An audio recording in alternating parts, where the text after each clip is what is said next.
وعطيوني مزهرية قالوا لي هيدي هدية من الناس الناطرين.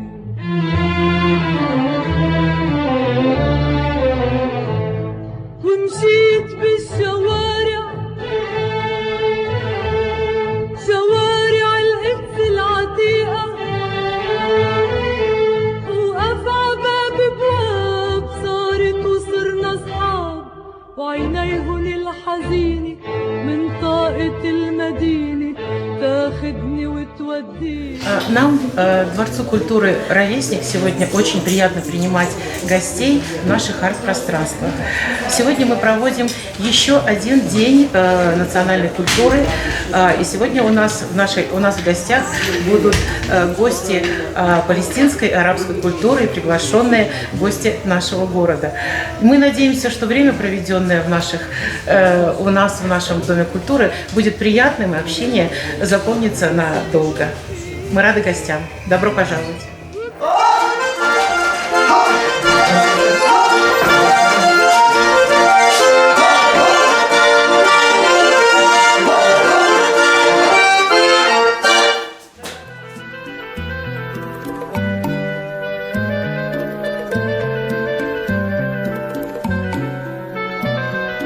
إني اخترتك يا وطني حبا وطواعيا، إني اخترتك يا وطني سرا وعلانية، إني اخترتك يا وطني فليتنكر لي زمني، إني اخترتك يا وطني فليتنكر لي زمني، لا دمت ستذكرني يا وطني الرائع يا وطني يا وطني الرائع يا وطني يا وطني الرائع يا وطني يا وطني الرائع يا وطني.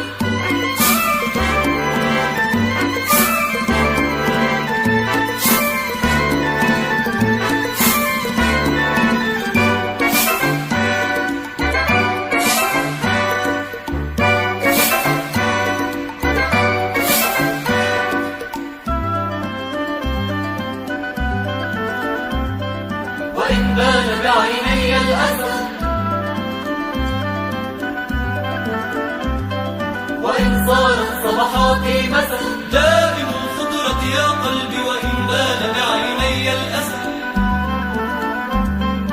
دائم الثورة يا قلبي وإن صارت صبحاتي مسد.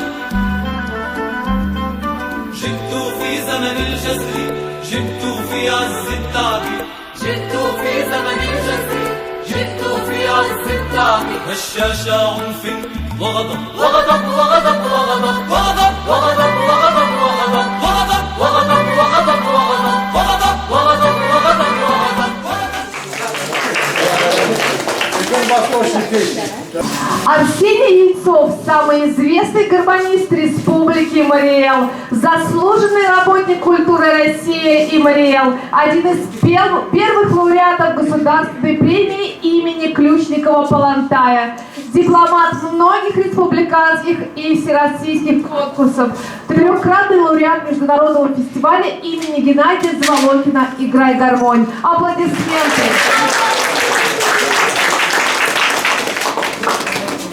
Ассаляму алейкум! Мир вам, дорогие гости! Ахлян васахлян! Добро пожаловать, уважаемые! Мы рады приветствовать вас на мероприятии, посвященном палестинской и арабской культуре. Меня зовут Анна, и я буду вашим проводником, вашим гидом по легенде Востока, по колоритной, красивой, древнейшей стране, подарившей миру множество пророков, ставшей свидетельницей зарождения мировых религий, по святой земле Палестине. Но прежде чем мы с вами отправимся в путешествие по Арабскому Востоку, в сердце мировой цивилизации, в святую Палестину, в нашу волшебно-завораживающую экскурсию направит нас директор теплого гостеприимного дома культуры «Ровесник» Балыбердина Светлана Александровна. Добрый день, дорогие друзья! Нам сегодня в Дворцу культуры «Ровесник» очень приятно встречать всех вас в наших арт-пространствах. И сегодня мы продолжаем двигаться в нужном и заданном направлении. Мы проводим фестиваль «В дружбе народов. Единство России». И сегодня у нас открытие замечательной выставки. Сегодня у нас День палестинской и арабской культуры. Мы надеемся, что дружеское общение и приятное пребывание в нашем дворце вам запомнится. Но мне хочется еще сказать слова огромной благодарности нашим партнерам и нашим руководителям, при поддержке которых реализуется этот проект. Это администрация города Чебоксары, Управление культуры и развития туризма города Чебоксары, наши замечательные партнеры, Туристический информационный центр и Объединение библиотек. Спасибо вам, дорогие друзья. Мы с вами вместе.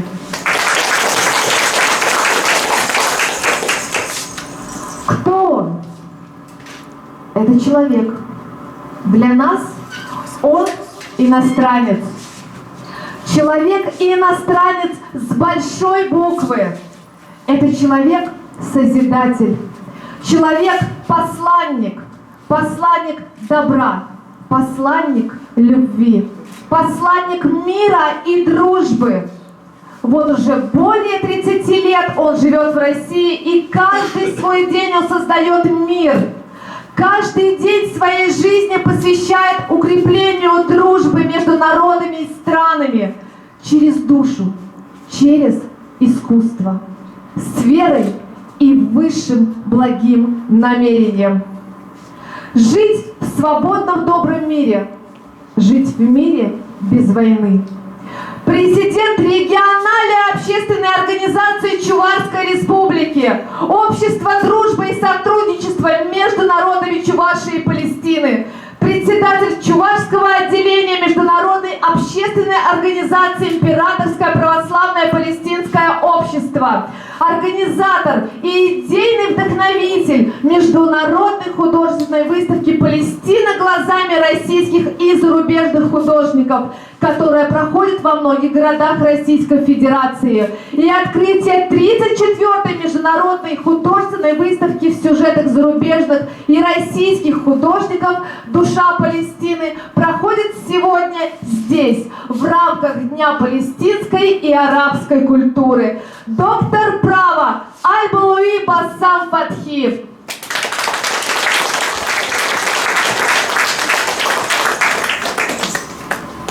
Добрый день, дорогие друзья. Ассаламу алейкум ва рахматуллахи ва баракатух. Ва ахлан ва сахлан бикум. Добро пожаловать вам всем. Сегодня это событие, возможно, можно называть историческим. Потом почему историческое? Потому что это впервые День культуры палестинской и арабской культуры отмечается вместе. У нас были дни культуры Палестины только, а теперь и Палестина, и арабская культура. Очень я рад вас всех сюда приветствовать. Палестина живет в сердце каждого россиянина, каждого человека, даже я бы сказал, который родился на земле, хоть он мусульманин, хоть он христианин. Для христиан это самое главное место паломничества, там, где родился самые честные, самые добрые, самые прекрасные, самый такой человечный человек Иисус Христос. А для мусульманов это первая кибла. Первая кибла о многом говорит. Они все направлялись туда, чтобы молиться. Я бы даже больше сказал, что она важна очень и даже для неверующих. Потому что это святая земля, по которой всегда на протяжении истории все народы тянулись к ней.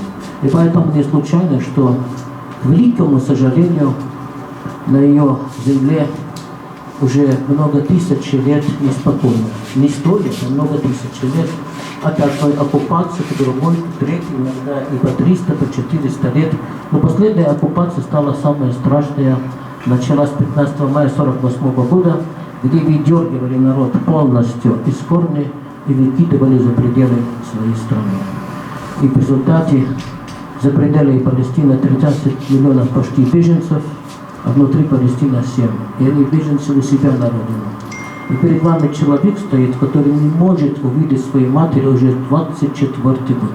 Не может с ней встречаться, не может посетить родину, которая находится в блокаде. В секторе Газа. Но это ничего не может изменить, потому что я люблю свою матерь и хочу увидеть свою родину. И мой народ всегда стремился к справедливости. Единственное желание моего народа — жить у себя на родине в мире и в счастье, больше ничего. У себя на родине, как вы здесь живете у себя на родине. И никогда зло не сможет победить добро. Сегодня, для того, чтобы ознакомиться с культурой Палестины и арабского мира, если не будете знать историю любого народа, который хотите знакомиться с его культурой, вы не поймете до конца его культуры, не сможете углубляться в его культуру. Вот я поправляю ведущие, я в Чувашии 30 лет, а в России 39 лет. Сейчас 40-й год пошел. И для того, чтобы мне знать Россию, культуру России, культуру народов России, мне потребовалось в первую очередь изучать историю России. Это история, которая народов, великих народов, которые смогли объединиться, победить во всех войнах, во всех агрессиях, нападениях, которые пытались ставить этих великих народов на колени. Вот что значит единство. Хочу вам сегодня пожелать ознакомиться с арабской культурой Палестины и с арабской культурой, посмотреть мастер-класса блюда хумус, который ей более 7500 лет в Палестине она готовится. Это неудивительно, что такое блюдо есть, и благодаря ее много веков, много тысяч лет народ сохранился.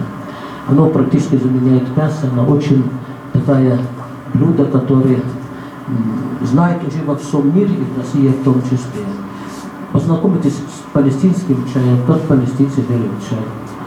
Попробуйте и арабские финики, и арабские восточные сладости, и много чего.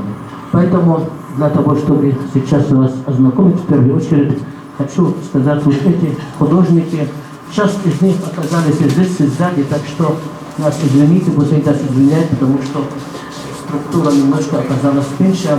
Наши художники числятся почти 300 художников из России и других стран. В основном у нас русские художники, они люди очень светлые, очень добрые, они пишут шедевры.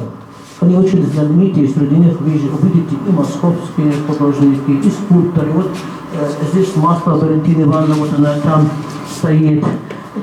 Прекрасный художник, вот Ильин Александр Владимирович Нагорнов, профессор Данилов Анатолий Васильевич, ну и многие другие со всех городов России. Так что вы увидите их работы и ознакомитесь с ними. Сзади вас там, я могу потихоньку подойти туда, вот здесь и палестинский флаг, российский флаг, палестинская национальная одежда, вышивка в Палестине уже много-много тысяч лет. И так у нас женщины обычно одеваются. Вышивка, конечно, очень...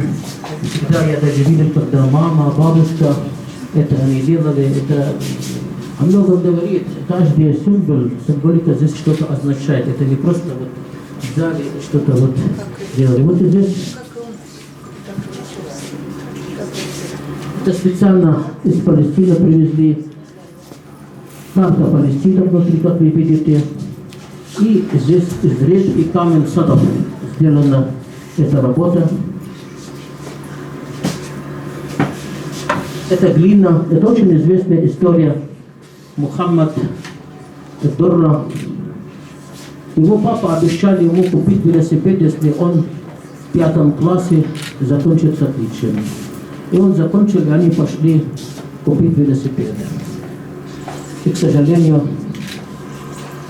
оккупационные солдаты стреляли. Он с отцом прятались за мусорный контейнер. 40 минут французское телевидение снимало, как в них стреляют. И отец кричит, показывает рукой: здесь ребенок, что вы делаете? И пока они не застрелили ребенка в сердце, не прекратили стрельбу. Мухаммед ад-Дорра стал символом мучеником палестинских детей в Палестине. Его имя теперь носит улицы, его имя знают все в мире. И не только в Палестине, во всем мире уже почитают память его. Это работа палестинских авторов из глины. Здесь, как видите, купла мечеть Аль-Акса. Мечеть Аль-Акса вообще-то это не здесь, это рядом.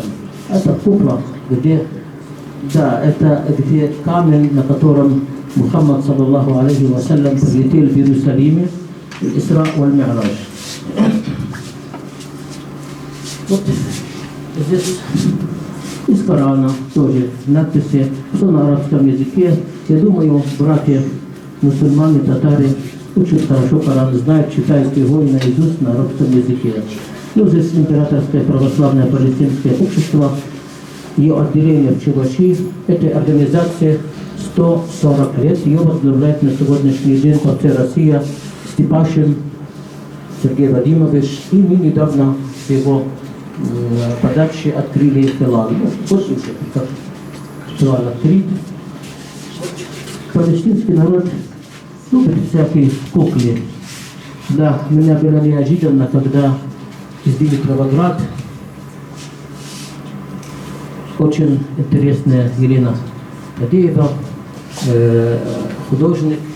Вот такая вышивка сделала палестинская и участвовала у нас в Девятограде в прошлом году 6 января, в этом году получается 6 января, день Рождества. Это великий друг палестинского народа Кураков Лев Пантелеймонович, который создал Ассамблею народов Чувашия и который создал Дома дружбы народов. Мы его уважаем, ценим, и поэтому он всегда будет жить в наших сердцах. Вот мужская одежда перед вами, как мужчины иногда одеваются в нашей Палестине. По сей день так одеваются. То есть есть такие места, где они так одеваются. Мы можем дальше пройтись, где у меня ведущий прячется. Я думаю, что мы сегодня не будем делиться на группы. Мы пойдем с вами одной группой, и ведет наша ведущая Анечка. Вот здесь картина. Великий палестинский художник Иман Абу-Штайя написал «Палестинская девушка, национальная палестинская одежда». Посмотрите, какие расцветки. Какие расцветки. Сзади нее Иерусалим, мечеть Аль-Акса.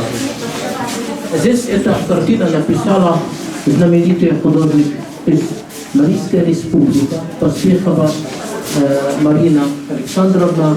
Она причем соединила и чувашские церковь Татьяна, и самолет, и вот голубь, который несет Алексей II Патриаршая площадь в Иштарале. Она сказала, что в этом месте мы познакомились, поэтому она решила вот таким образом эту картину написать. Великий палестинский художник Сулейман Мансур, палестинские женщины, которые всегда трудятся, собирали урожай апельсиновый. Вот видите маленькие картинки вокруг. Смотрите, какая национальная одежда, такие лица у них. А вот здесь мечта возвращаться домой, молитва о Палестине. Написал Раис Катнани эту картину, один беженец палестинец. Вот ключ – это символ палестинцев возвращения домой. Когда в 1948 году 15 мая изгнали палестинцев, сказали: вы на 3-4 дня уйдете сейчас, берите с собой ключи и так далее. Потом закончатся эти войны и вернетесь назад. И вот с 15 мая 1948 году они ждут возвращения домой. 75 лет. Тому был 1 год, сегодня ему 75. Вот моя мама была 14 лет, она 80 с чем-то лет. И до сих пор ей не разрешают возвращаться домой. Вот она, в чем заключается судьба российского народа. Здесь автор, чувашская девушка, очень интересная, Щернина, с Новочебоксарска, город Новочебоксарск. Сама написала эту картину, она сама восхищается палестинское платье с вышивкой. Она очень активная у нас из первых художников, которые даже посетили Иерусалим, и там она там еще написала картину. Пожалуйста. А сейчас, дорогие гости, прошу вас пройти со мной, прогуляемся по святой земле Палестине. خبرهن عاللي صاير بلكي بيوعى الضمير يا صوتي ضلك طاير زوجة بهالضماير خبرهن عاللي صاير بلكي بيوعى الضمير خبرهن عاللي صاير بلكي بيوعى الضمير.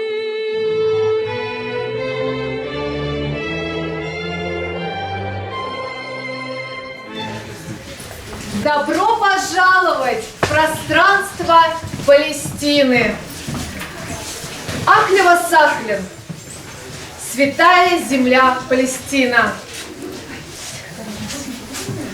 А тебе, Палестина, эти картины, а тебе, Палестина, они говорят, эти горы равнивы, города и оливы, о священной земле, о священных садах.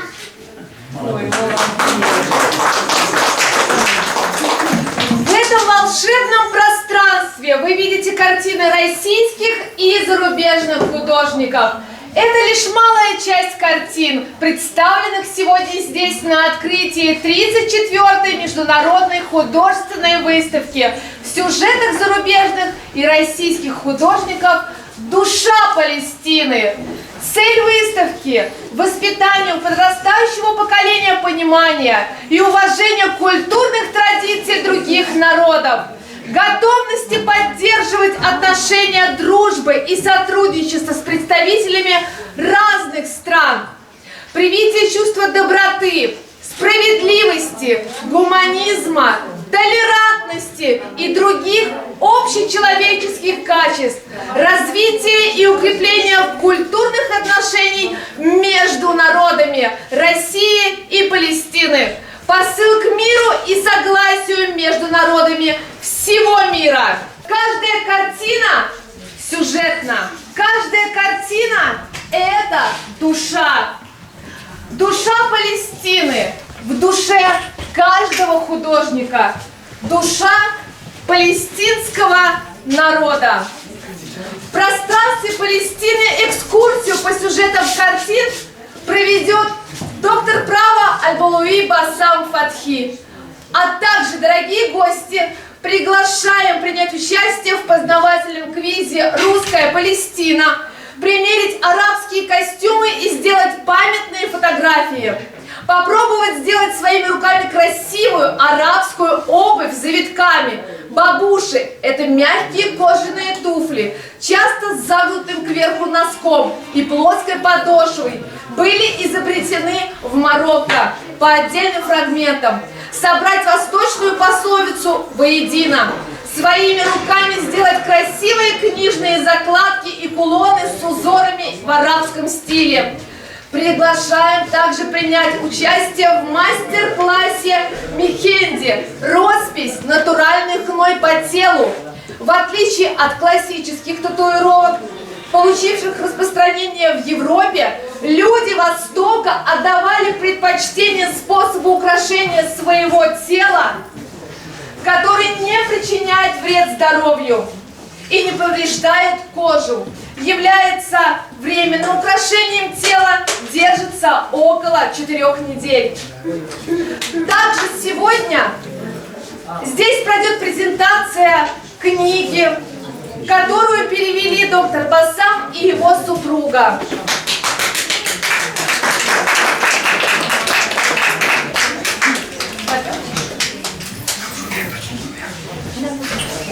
Дорогие друзья, продолжение рассказа о картинах палестинских художников.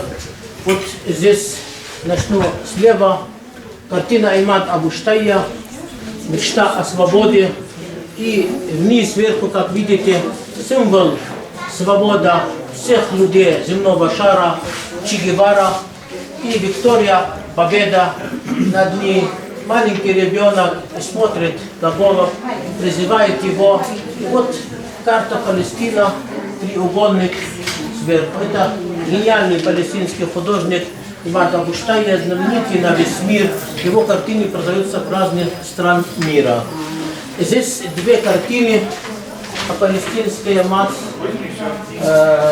писал их Исмаил Шаммуд, уже покойный великий художник, председатель Союза художников Палестины, много лет назад, к сожалению, его не стало. А это работа Агунит Тамамян из Татарстана. Она написала создатель Организации освобождения Палестина Фатхи Ал-Малави, который тоже живет и написала перед ним мечеть Аль-Акса. Вот. Дальше, значит, мы смотрим Ширин Абу Акле. Ширин Абу Акле – знаменитая журналистка на весь мир. 11 мая она вышла на работу, израильские снайперы взяли и застреляли ей в голову.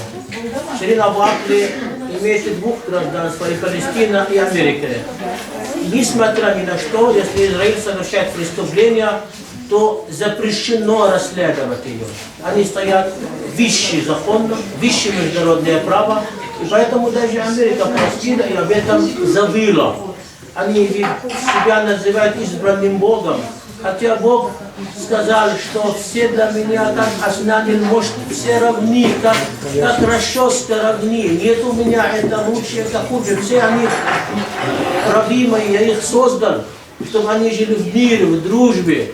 Вот, и, к сожалению, с 11 мая по сегодняшнему дню ее запрещают расследовать. И вы все, наверное, увидели в телеканалах, как нападали на нее похороны, как они били, кто носил ее гроб.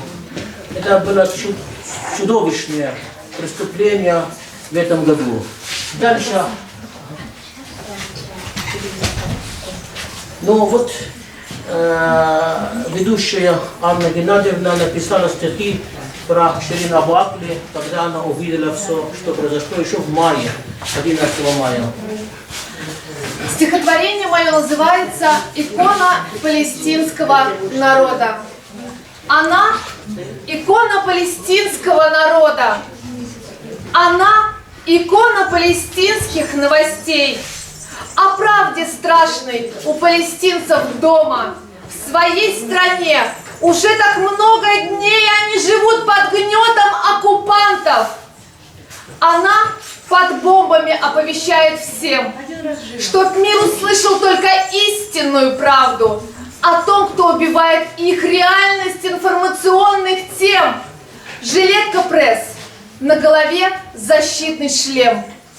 Идет туда, где убивают земляков, где льется кровь, весь мир же знает кем. Из года в год, день ото дня и вновь. Ее душа пришла на землю защитить, чтоб подарить бескрайнюю любовь народу своему. 11 мая, РИП. Прости, Ширин, не уберег. Покойся с миром, Палестины, дочь. Ты много сделала, чтоб победить. Твой путь продолжим мы твой народ. И ты жива для нас в наших сердцах. Ты завещала нам в свободе, мире жить.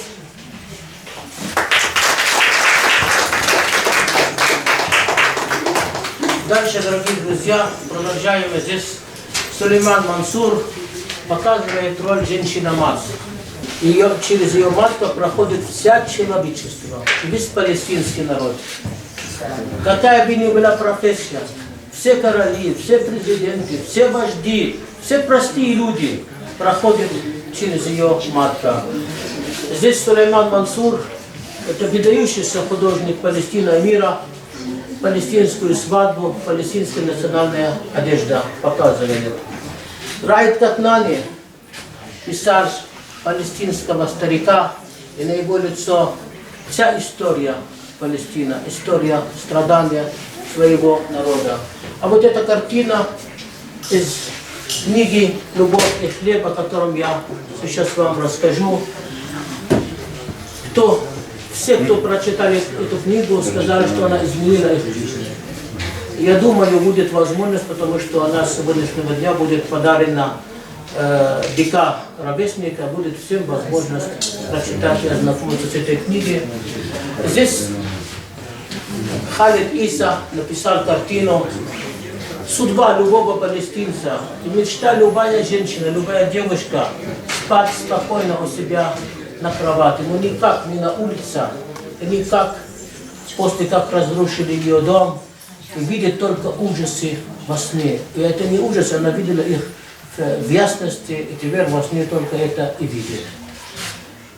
Здесь картина великого палестинского художника Файза Аль-Хасани, представителя художников в секторе Газа, возвращение домой в свободном Иерусалиме. Он так видит, когда будет возвращение.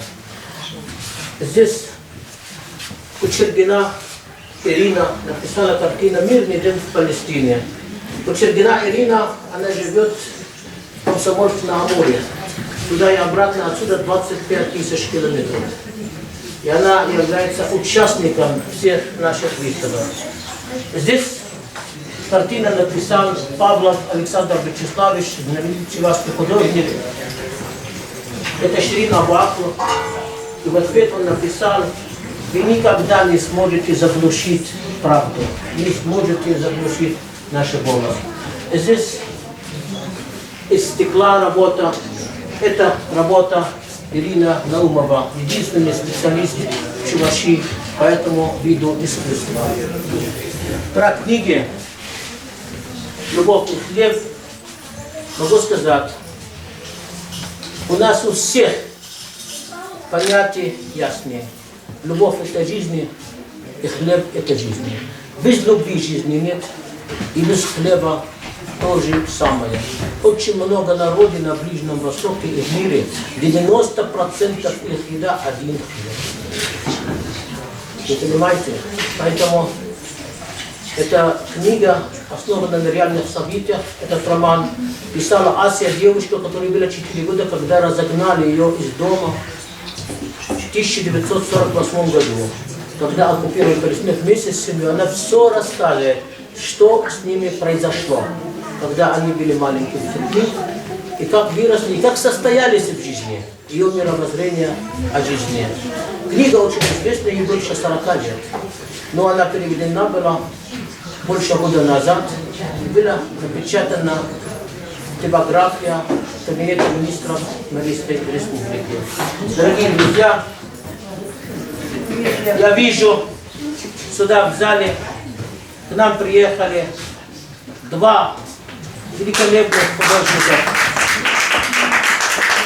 Максим и Алексей. Я вчера имел честь с ними познакомиться и посмотреть их выставку, которая открылась в художественном музее Новочебоксарск. Их шедевры. Рекомендую всем обязательно поехать в город Новочебоксарск, в художественный музей и посмотреть их картины и как они написали эти шедевры. Ничего такого раньше я не увидел. Поэтому я могу предоставить им несколько слов, чтобы они сказали. Они первый раз, наверное, в Чебоксарах, первый раз в жизни, да? Да. Первый раз в жизни в Чувашии приехали. Так что, Максим, может, начнете, да? Спасибо, доктор Басам. Очень приятно, что... Действительно, на самом деле, мы только вчера буквально познакомились. Он сказал очень теплые слова. Он сказал очень теплые слова. Действительно, вы уже много лет в России живете и очень знаете историю и вообще общую ситуацию, болеете за все. Вот. Ну, мы московские художники, но мы на Донбассе был несколько раз. Нас связывает Донбасс, у меня родня на Донбассе. И в Луганске, в Донецке мы ездили на командировки, были на передовой, видели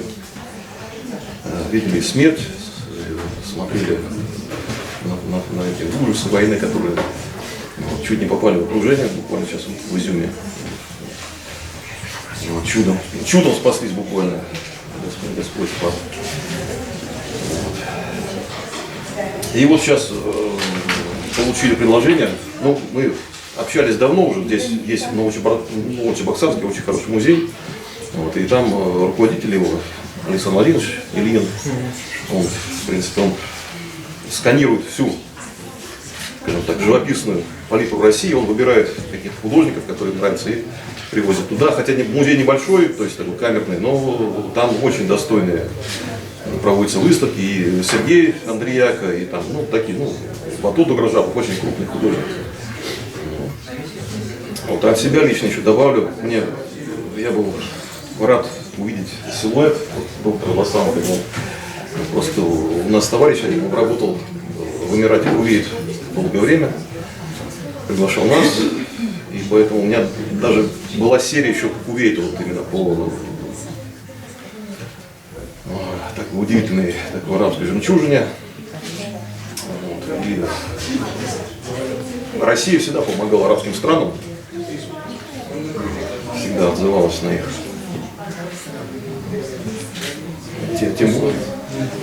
Тем более приятно, что вы нас продолжаете.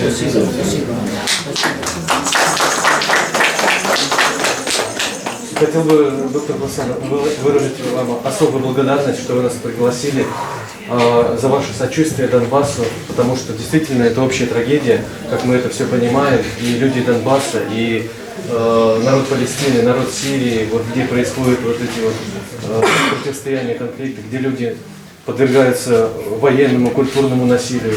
И это Донбассу близко, и это близко вот вам, о чем вы говорите. Да, я здесь на выставке вижу картины, замечательные картины, в том числе вот, на христианскую тематику.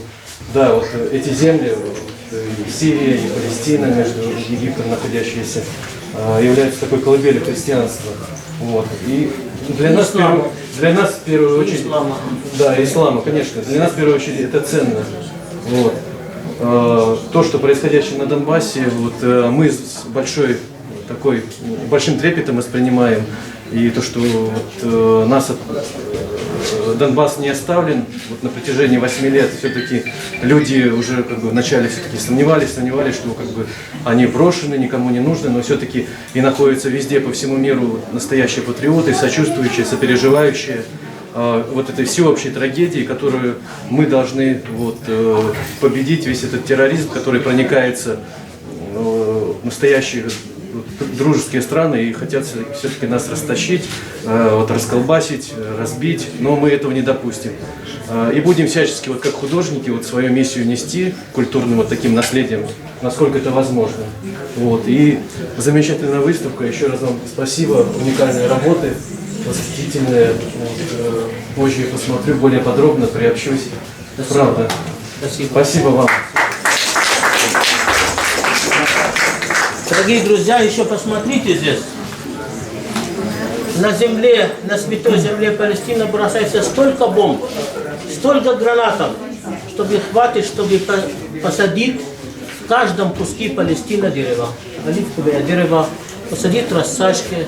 И очень палестинские женщины, палестинский народ использует эти остатки от бомбы для того, чтобы выращивать добро, чтобы показать их стремление к миру.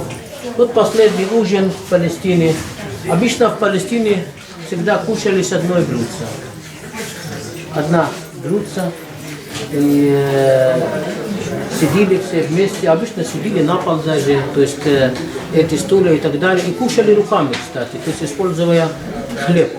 Раньше особо ложки, вилки не было. И даже врачи говорят, что микробы, которые на наших руках, они с нами живут. Мы привыкли к ним, они с нами спят. А если микробы есть на вилке, ложке, они их не знаем, они чужие, они могут навредить. А эти нам не вредят. Вот. Здесь у нас Рождество написала художник из Кострома. очень интересный художник. Она с нами, Вера Белых, она с нами с января этого года работает. Ну, это старая фотография с великим вождем палестинского народа. В 1991 году в Тунисе у него резиденция. Здесь работа из бронзы сделан председатель Союза художников Россия, Чувашское отделение, Нагорнов Владимир Порфирьевич. Вот здесь полностью характеристика этой работы. Эта работа сейчас состоит на выставке в Пензенской области. Выставка Иерусалим глазами российских и иерусалимских палестинских художников. Наш флаг никогда не опустим. Это работа Имад Абуштая. Чем можем, будем бороться, отстоять свои культуры, свои права на жизнь, свои права на свою культуру, на свою историю. Эта картина «Любовь и хлеб». И она как раз на афише книги «Любовь и хлеб». Работа Имад Абуштая. Каждый палестинец несет свою родину собой. Куда бы ни шел, он несет свою родину собой. И она с ним, любая страна в любом месте находится. Папа, я твоя опора. Девочка в шоке. Папа, который должен нести ей игрушки, должен нести подарки, конфеты, шоколадки, теперь сам нуждается в помощи. Это отношение между девочкой и отцом. Это судьба палестинского народа. Знакомая она вам в Донбассе, где лепестки бросают, но там часто ноги теряют. А здесь уже стараются ампутировать сразу всех ног у палестинцев, чтобы народа превратить в инвалидов. Написала эту картину Албалави Марина Васильевна. Она кандидат юридических наук, но любит рисовать. Она недавно даже прошла курс в педагогический университет и стала художником. Она моя супруга. Здесь иконная свобода. Иконная свобода Ширин Абу Акла. Написала ее Надежда Викторова из славный город, соседний город Ишкарала. Очень талантливый художник, психолог, замечательный человек, педагог. Здесь Татарстан. Гульсум Хазиева написала очень символичная картина и говорит: в раю пойдешь, Ширин Абу Акла написала она на арабском языке, и Ширин Абу Акла идет в раю.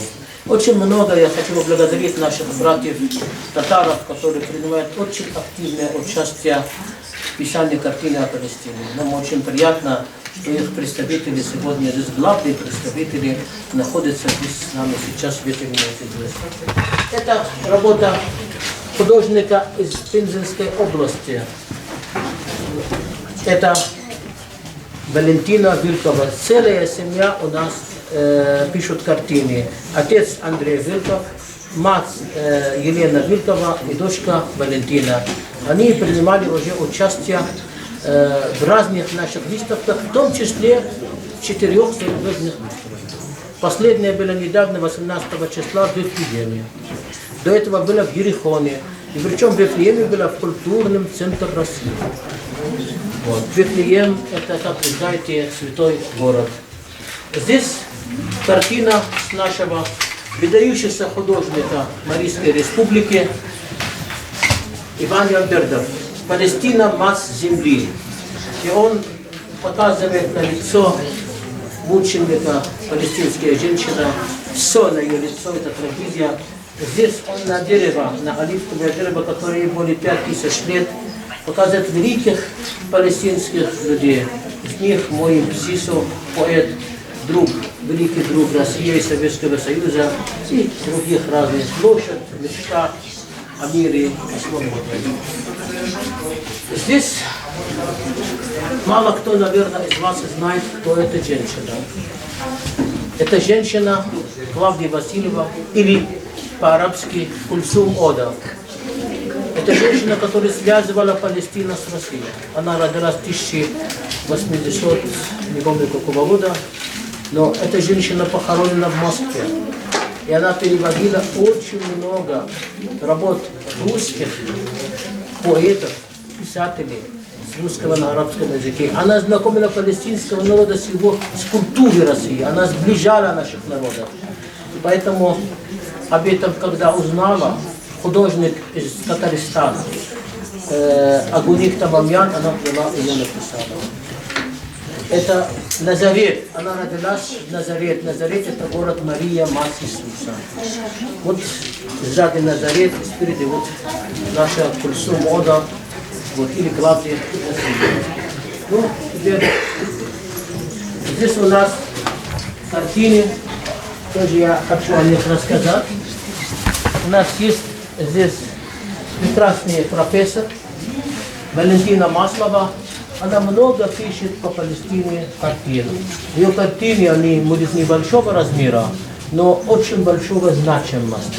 Она сама и психолог, и даже лечит через картины, через терапию, как она называется? Арт-терапия. Арт-терапия. Она добрейший душе человек.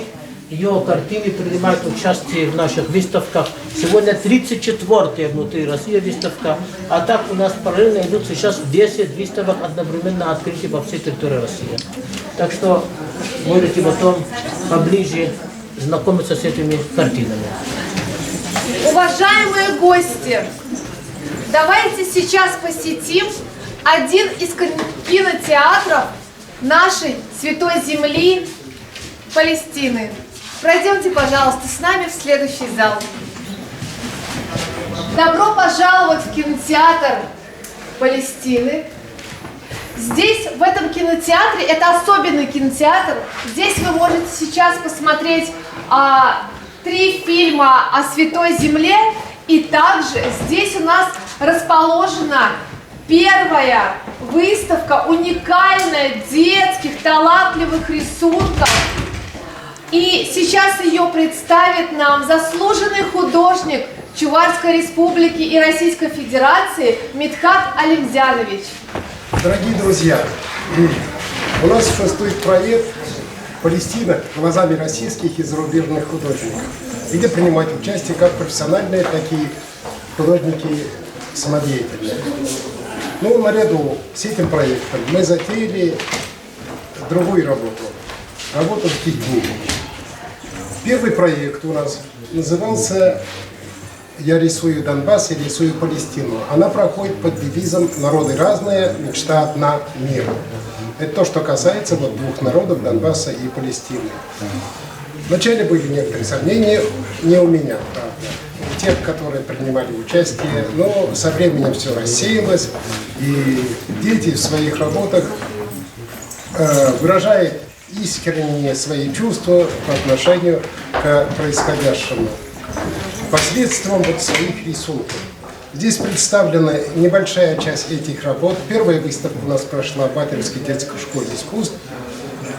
И из более чем 300 работ мы отобрали 100 работ и сделали передвижную выставку. После Батальской детской школы искусств она переместилась в Москву, в Общественную палату Российской Федерации. Она проходила весной этого года там. И имела, в принципе, большой успех. Далее демонстрировалась в Казани, в Чебоксарах. А теперь уже вот и здесь. Это 5-я по счету выставка. А в Донбассе? Это 5-я по счету выставка, да. В конце августа этого года, по предложению нашего уважаемого доктора Бассама, через отделение Императорского православно-палестинского общества вместе с гуманитарной колонной было предложение, значит, выехать в Донбасс с этой выставкой. Я долго размышлять не стал, конечно, согласился. Повез работать в Москву, а далее уже через Москву вместе с гуманитарной колонной мы двинулись в Донбасс. Время было неспокойное, но, по крайней мере, чуть спокойнее, чем сейчас, наверное. Экспромтом там сделал выставку в городе Донецке, в Доме народного творчества и кино. Выставка продолжалась в течение 3 дней. Ну, потому как дети там находятся, естественно, на дистанционном обучении, их было немного, но посещали взрослые.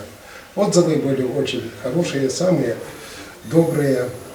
И при этом я хочу сказать, что народ Донбасса очень доброжелательный, знаете, очень добрый. Нас принял у себя в своем помещении Виктор Юрьевич Сивоконенко. Это тот человек, который первым ворвался в здание администрации, откуда, скажем, выгнали вот этих фашистов и так далее. И с тех пор все началось. Это было в 2014 году. Мне приходилось встречаться и с бойцами, и с обыкновенными солдатами, офицерами. И вот после всего этого у меня не осталось ни капельки сомнений в том, что народ этот мужественный, что дело будет доведено до конца, и все закончится победой российского народа. Как говорил доктор Бассам, зло никогда не победит добро. Таким образом, пока еще эти дела, скажем, не закончены, пожелаем нашим бойцам, нашим российским солдатам удачи в этом своем деле. Вот смотрите, здесь представил я 10 палестинских, 10 работ, посвященных Палестине, и 10 работ, посвященных Донбассу. Таким же образом, вчера в художественном музее представил также 20 работ. Вот художники были, они оценили работы детей, сказали, что они очень удачные, очень хорошие работы. Искренние слова были сказаны с их стороны. Вот, хочу сказать, что здесь представлены работы не только Батьевской детской школы искусств, а всего, со всей России собраны работы, также и работы детей Палестины. Они по электронке присылают нам, мы потом получаем как бы изображения вот таким образом и выставляем их. Другого пока у нас другой возможности нет, получить их работы. Как видите, они выполнены разной техникой, где-то плакаты, где-то реальные работы, где-то акварель, где-то гуашь. Но как бы они ни рисовали, они выражают искренне свои чувства, свои отношения к происходящему. И потом, заметьте, пожалуйста, мы с детьми не рисуем ни войну, ни сцены насилия, а вот через символы, через посредство своего видения они выражают свои добрые чувства по отношению к тому, что происходит теперь и в Донбассе, и в Палестине. أرضي هم محتلوها داري هم من هدموها عائلتي يوم حبسوها وطفولة عمري قتلوها أرضي هم محتلوها داري هم من هدموها عائلتي يوم حبسوها وطفولة عمري قتلوها وأتوا ليقولوا عن وطني أنه وطنهم وبلادي تاريخي سكني أصبحت بلدهم وأتوا ليقولوا عن وطني أنه وطنهم وبلادي تاريخي سكني أصبحت بلدهم والقدس هل يعقل يا ناس تمسي ملك المحتلين هل هي عاصمة الأنجاز بل هي عاصمة فلسطين وستبقى وسنبقى. Выставка данная будет иметь продолжение, она потому как передвижная. Но заметьте, пожалуйста, мы задействовали теперь другую программу, как бы другой проект, ответный такой.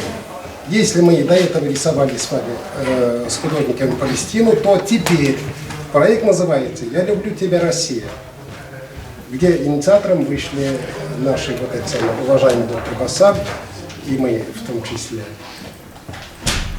Куда включатся также художники Донбасса, вот московские друзья тоже решили поддержать, художники из России, но в том числе и зарубежные художники. Активно работают Сербия, Палестина.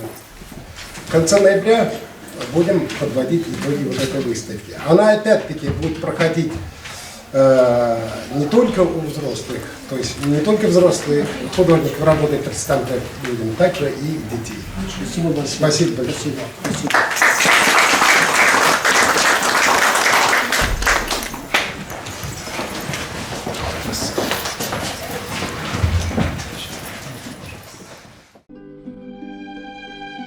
Ближневосточная страна Палестина. Эта земля священна для иудеев, христиан и мусульман. Слово «Палестина» происходит от названия древней страны Филистии, которую населяли хорошо известные по Ветхому Завету филистимляне. Палестина глазами художников России выставка под таким названием открылась в Казани. Около 50 работ представили мастера кисти из Палестины, Татарстана, Башкортостана, Республики Мариэл, Чувашии, Хакасии, Вологодской и Кировской областей, а также Санкт-Петербурга, Москвы, Кирово-Чепецка и Ярославля. Именно в Чувашии проживают активисты и их лидер доктор Басам, которые смогли организовать очень сильную, своеобразную палестинскую общину, которая и является во многом центром, наверное, культуры арабской в Поволжье и на Урале. А в нашей республике представители арабских государств представлены в большинстве своем студенчеством. Большую часть зрителей выставки составили студенты из арабских стран, которые в этот день отмечали выпускной вечер. Организатор и вдохновитель выставки, президент Общества дружбы и сотрудничества между народами Чувашии и Палестины, академик Международной гуманитарной академии Европа-Азия, доктор права Аль-Балуи Бассам Фатхи. Палестина глазами российских художников. Эта идея пришла давно, мы сейчас ее реализуем. Первому, который пришла вообще эта идея, которую начали в мире, был Иззеддин Аль-Калак, дипломат палестинский, который в 70-х годах, к сожалению, был убит израильской разведкой в Париже. Вот, он был послом Палестины в Париже. Он собрал со всего мира всех художников, и они организовали выставку в Бейруте, в Ливане, «Палестина глазами художников мира». Открывал ее покойный вождь палестинского народа Ясер Арафат. И его цель была объединить всех людей мира, чтобы через искусство добиться, чтобы в мире был мир, была дружба, чтобы никогда не была война, чтобы закончить оккупация Палестины.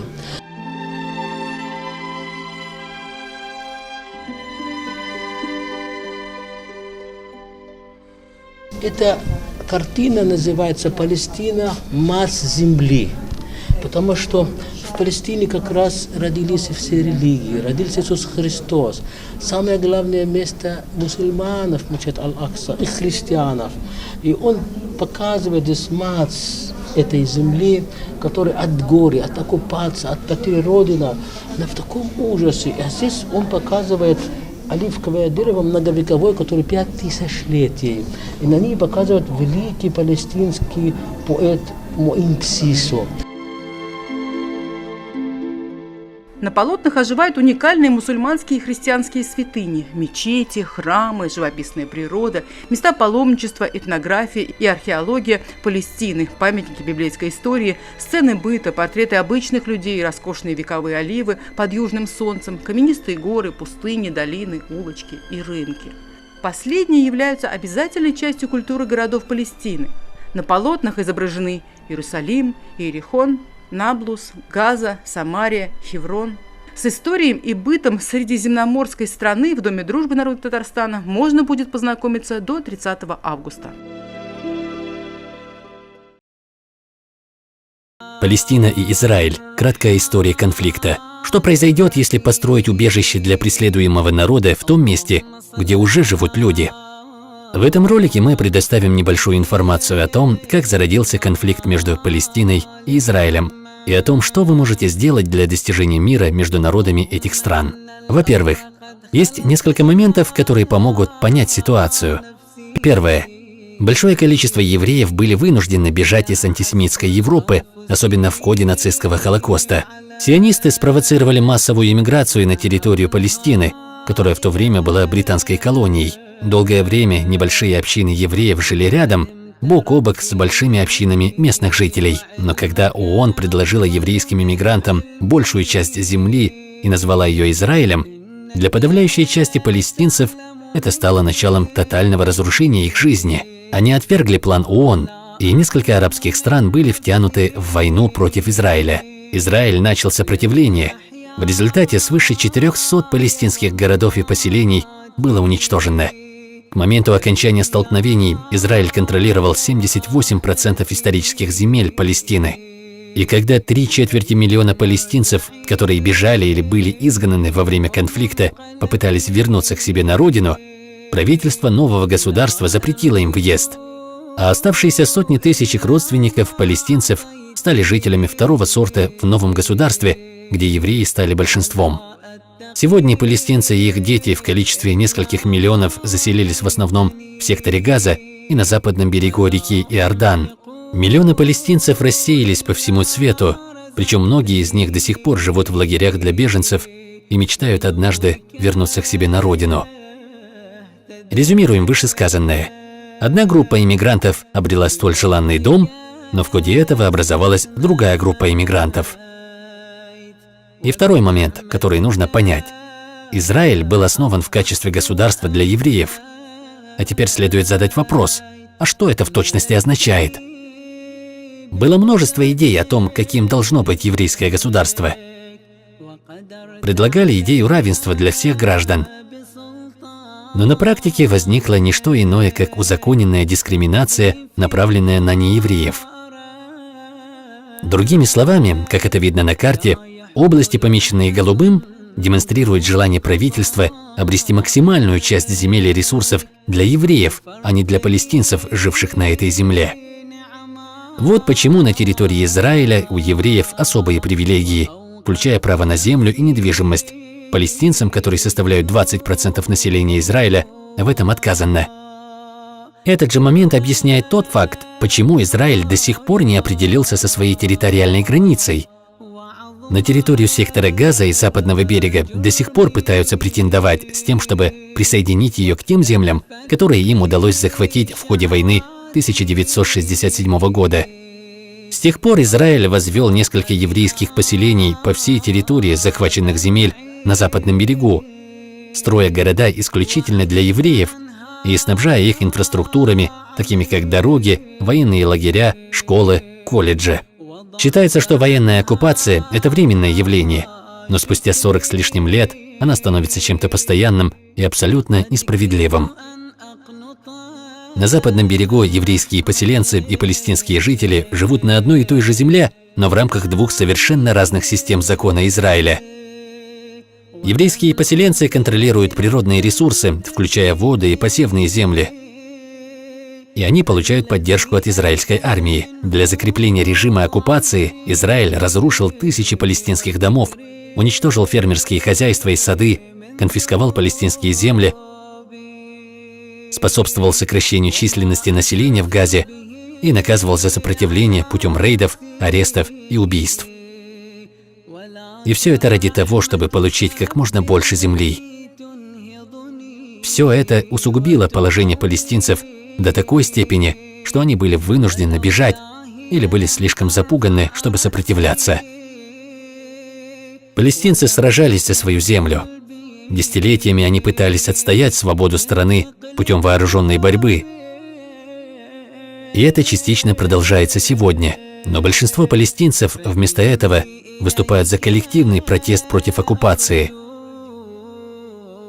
Глубоко ранящая политика контроля, репрессий и насилия самым жестоким образом сказались на жизни палестинцев, живущих в режиме оккупации, а евреи живут здесь в качестве оккупантов. Это необходимо остановить и достичь мира ради будущего двух этих народов. Но теперь, когда мы объяснили суть проблемы, пришло время подумать над ее решением. Как насчет мирных переговоров? На данный момент получается следующее.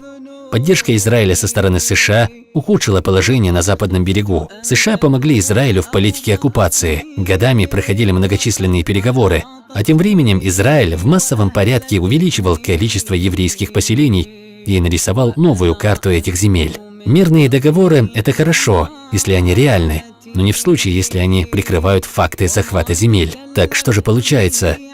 США, мировая сверхдержава, была ужасным другом.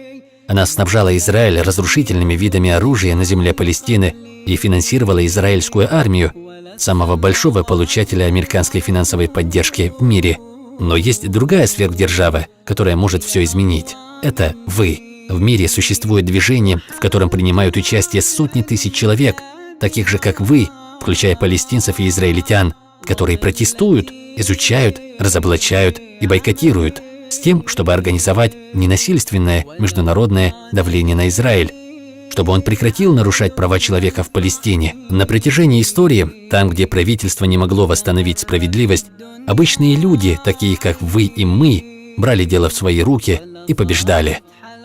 Наступил черед для Палестины обрести свободу и справедливость. Мы можем заставить Израиль остановить оккупацию и дискриминацию. Мы хотим, чтобы и у палестинцев, и у евреев было равенство, права человека. Мы можем изменить историю. Присоединяйся к нам.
Это впервые в истории России, организуется такая международная выставка «Палестина глазами российских художников». Некоторые художники писали эти картины в Палестине, находясь там, но большинство их никогда в жизни в Палестине не были. И не посещали Палестину, они писали своими чувствами. Они читали историю, они 2 месяца знакомились, и про каждое место мне звонили. Участники из Сибири, из Татарстана, из Санкт-Петербурга, из Москвы, из Нижний Новгород, из Ярославля, из Кирово-Чепецка, из очень многих городов России. Мы всех собрали как единая семья, единая команда, дружная команда. Наша цель – искусство во имя мира. Искусство для продолжения защиты прав людей на жизнь, детей на жизнь, счастья в этом мире. А что еще надо? Что еще надо? Мира палестинскому народу, мира всему народу мира. А для того, чтобы этот мир был, опять же, надо любить. Вот большой любви всем нам, в том числе чувашскому народу, палестинскому народу, да и всем народам нашей дорогой, милой, любимой земли. Доктор Басам организовал это мероприятие, и очень хороший проект, я считаю, который, в общем-то, впервые в России проводится, и на такой волне, что искусство за мир. Каждый художник, наверное, испытывает это как праздник. И выставка получилась, знаете, как бы неожиданной стороны. Поэтому очень приятно видеть картины.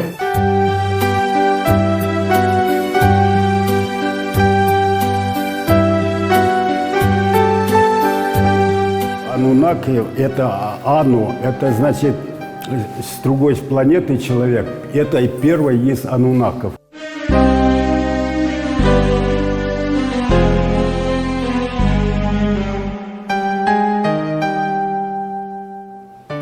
который спустился. После него уже появились тут Энки, там, Иштар. Вот эти вот богини, цивилизация пошла совершенно другим путем.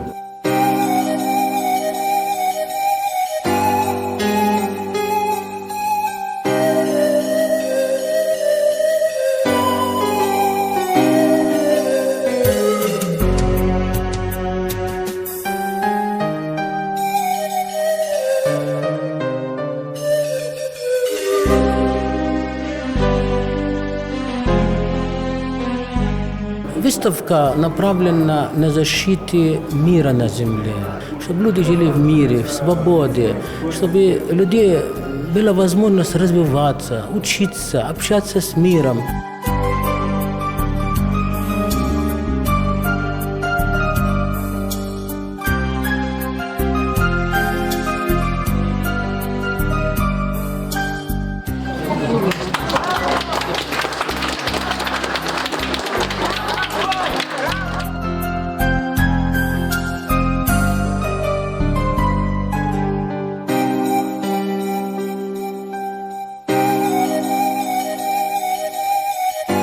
Хотели показать в своей работе палестинский рынок, историю народа, историю искусства, народного искусства. И показать, что древние традиции, они существуют на земле. Именно собрались очень много русских художников, которые известны не только в России, уже во всем мире, как они видят Палестину и показывают Палестину в их глазах.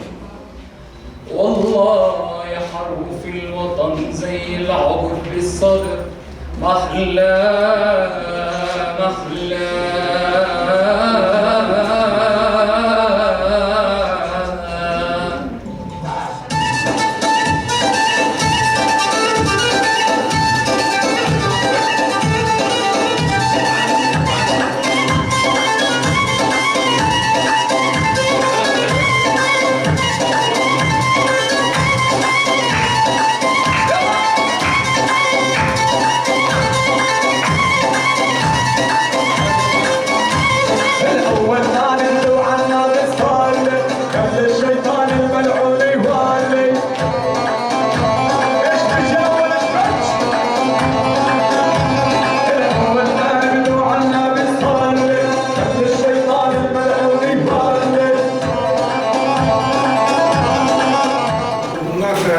Выставка, которая имеет вот такие мирные корни, которые направление к развитию, направление к тому, чтобы люди понимали друг друга, любили и уважали вот эту вот ценность жизни.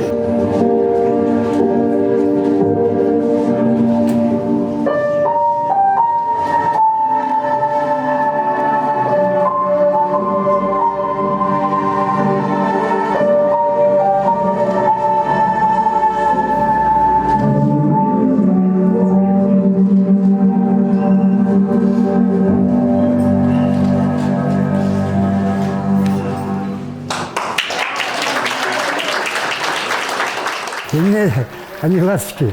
Это символика дружбы людей, друг друга никогда не бросать. Ласточки они такие, они никогда, если хищник нападает, они все кидаются, они побеждают. Вот я хочу, чтобы и палестинский народ, и чуваши всегда были, друг другу помогали в нужный момент, защищали. Вот такие должны быть, как ласточки.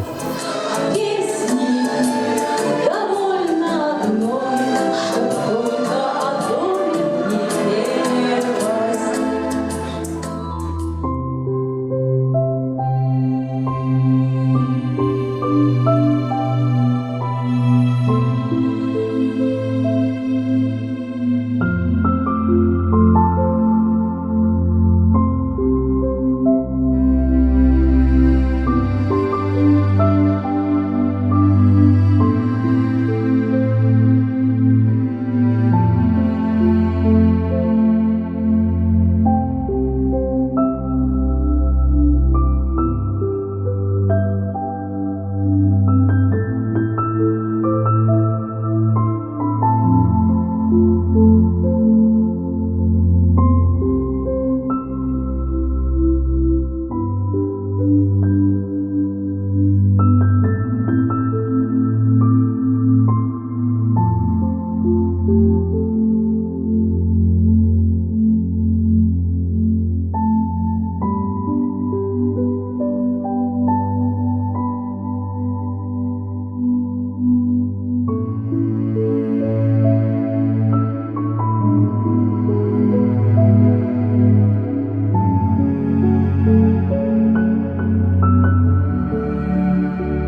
хочется отметить, вот, очень интересные есть работы, это очень приятно.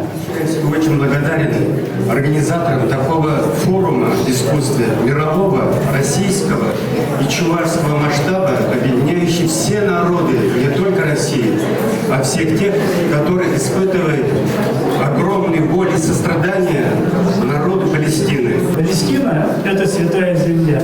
Туда стремились всегда художники, как и в XIX веке, так и до сих пор, и раньше.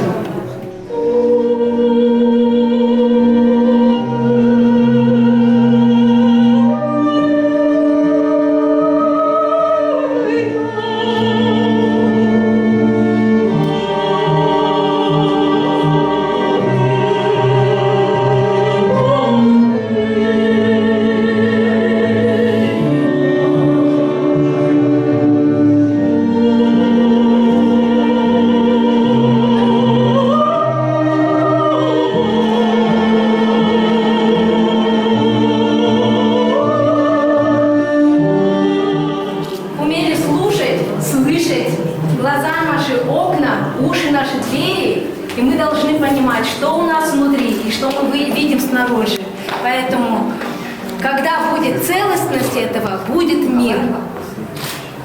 Божьего благословения всем.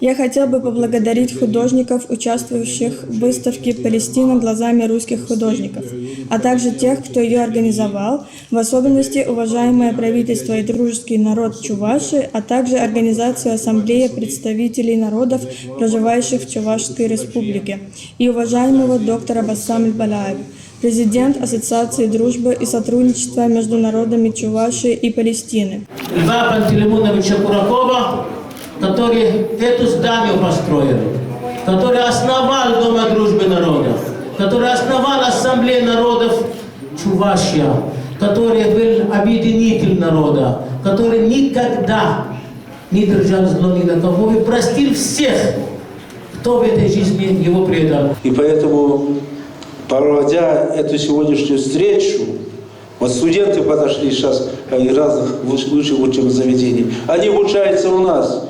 Они показывают пример, они получают образование здесь, становятся послами Чувашской республики, Российского государства в других странах. Они будут сеять добро, они будут сеять согласие и мир.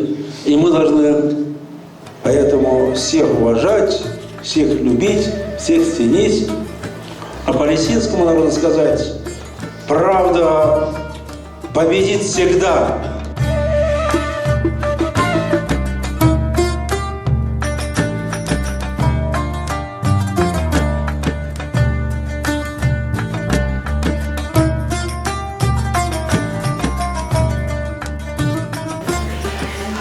Сегодня, на самом деле, проходит очень прекрасное мероприятие, которое посвящено палестинскому народу и его культуре.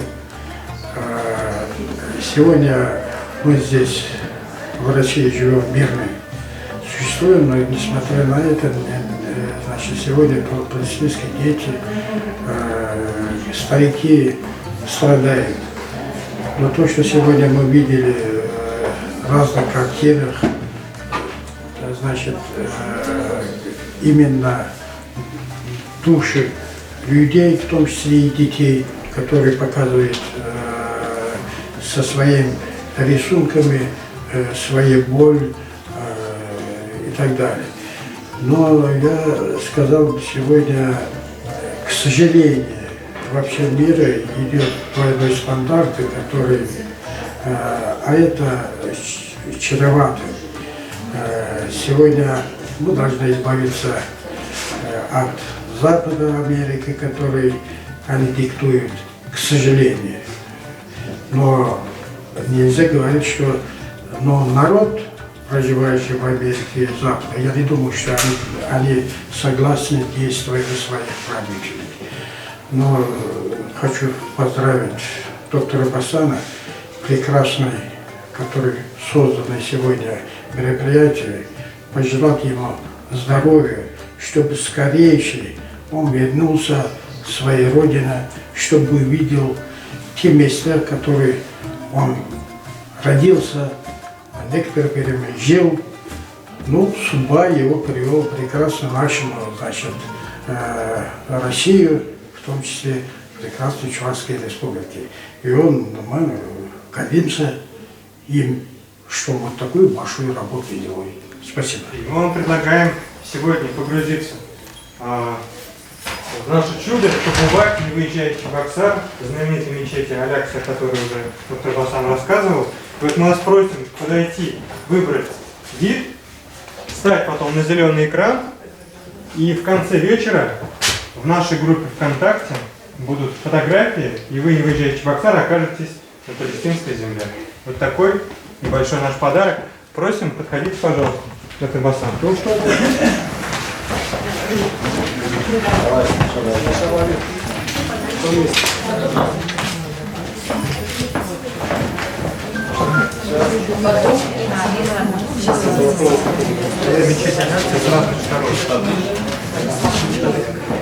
Когда еще побываем? Никогда.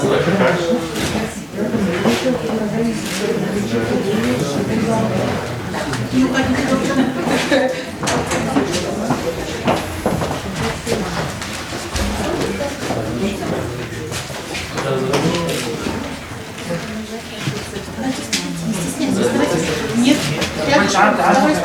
Погодите. Сейчас мы пройдем в один из прекраснейших домов, арабских домов, где вас радушно, гостеприимно встретят арабская культура, арабское гостеприимство, арабская кухня. Проходите, пожалуйста. Для вас это будет поверье, но это правда. А когда в арабский дом приходит незнакомый человек, его ни о чем не спрашивают. Его гостеприимно принимают в арабском доме, 3 дня заботятся о нем, кормят, укладывают спать, и только через 3 дня он может сказать о том, что произошло, что случилось. То есть только через 3 дня у него спросят о каких-то ситуациях, которые произошли в его жизни. И если есть какая-то проблема, это не важно, это арабский человек пришел, либо русский, либо европеец. Он может поделиться своей ситуацией, и арабский народ настолько добрый, что они всегда пытаются помочь. Вот сейчас вы можете здесь посмотреть мастер-класс, о котором расскажет наш дорогой доктор Басам, и отведать после блюда арабские очень вкусные. Также будет мастер-класс по приготовлению арабского чая. Посмотрите, как он наливается совершенно таким необычным способом. И отведать марокканское блюдо тажин в особой посуде, в которой тажин готовится очень вкусный, и даже картофель имеет совершенно другой вкус. Вот эта посуда также называется тажин. Спасибо. Начнем мы с мастер-класса по хумусу. Дорогие друзья, хумус, что такое хумус? Это нут. Это нут.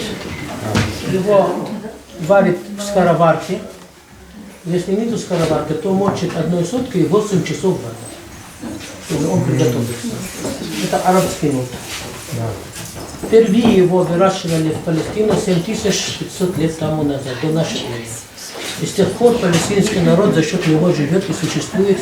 И все войны ему не помеха, что продолжать свою жизнь. Что сюда входит? Сюда входит кунжут. Кунжут пожарили из масла. И затем его перемололи в кофемолках. Он становится просто тахинным соусом.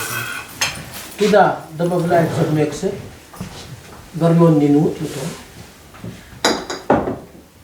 паста кунжутная, чеснок добавляется, лимон добавляется, и все это крутится, затем стелится в тарелку. Что я сейчас вам и продемонстрирую. И украшается именно, да, это перец Это газовые или ядерная бомба называется по-другому. Вот. Но благодаря этой блюду, которое палестинцы всю жизнь не кушают, и в 100 лет мужчина будет иметь детей. То есть поэтому... Все мужчины съедят его. Поэтому, когда оккупировали Палестину, они выгнали из Палестины где-то 1,5 миллиона за рубежом. Они сейчас, эти 1,5 миллиона, за 70 лет стали более 13 миллионов. И внутри Палестины оставалось там около миллиона, более 7 миллионов. Вот просто о чем я хотел сказать. Дальше мы открываем эту банку. Банки, когда крутим все вместе, ставим в холодильник в банках, и потом вытаскиваем, чтобы кушать. Вот, сейчас я сюда вытаскиваю то, что внутри у нас. Для такая блюдца, для такой тарелки, одна банка будет мало, поэтому я здесь запущу 2 банки как минимум. Да, до конца.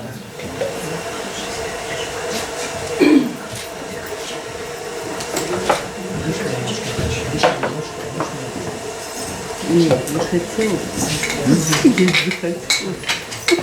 Аппетит поднимается.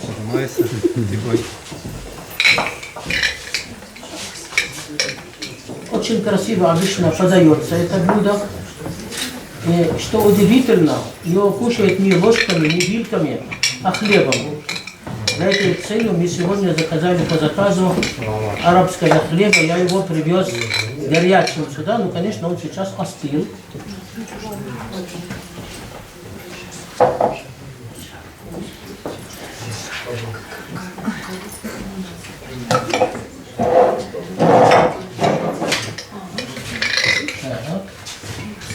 Почти уже. Эх, не хватает музыки. Так. А где у нас Арсений? Нет, немножко. Медленно, да? Да, немножко. Мы вытаскиваем оттуда варенье, но не молотые тут. Его не мололи специально. Вот мы так делаем.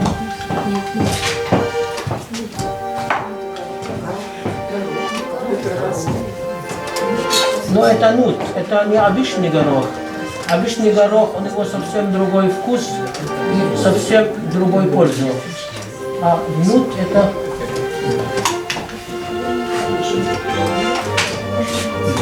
Вот так украшаем.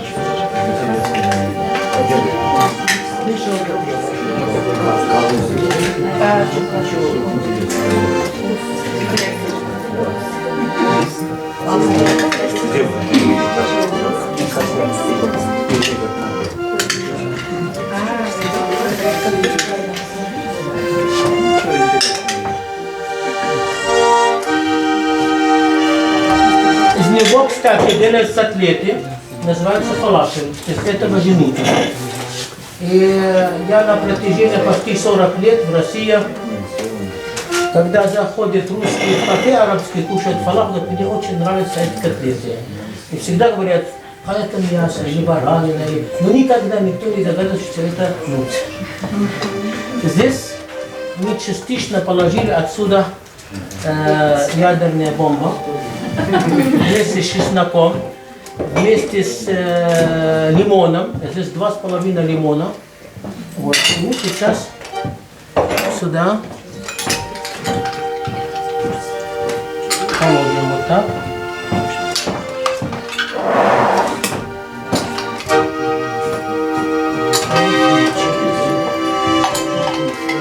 Оливки где? Оливки хорошо.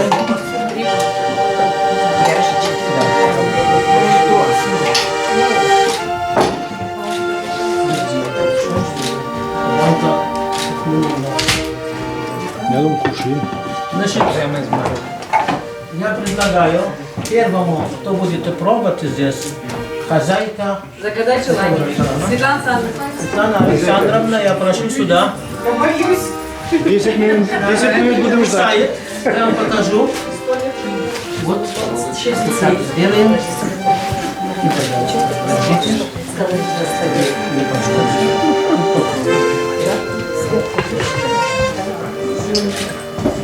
Все, скоро у нас пополнение будет. Очень хорошо. Давайте там подходите, давайте не стесняйтесь, все подходите, берите хлеб и сами вот кладите на это. Угощайтесь, дорогие гости, очень-очень вкусно.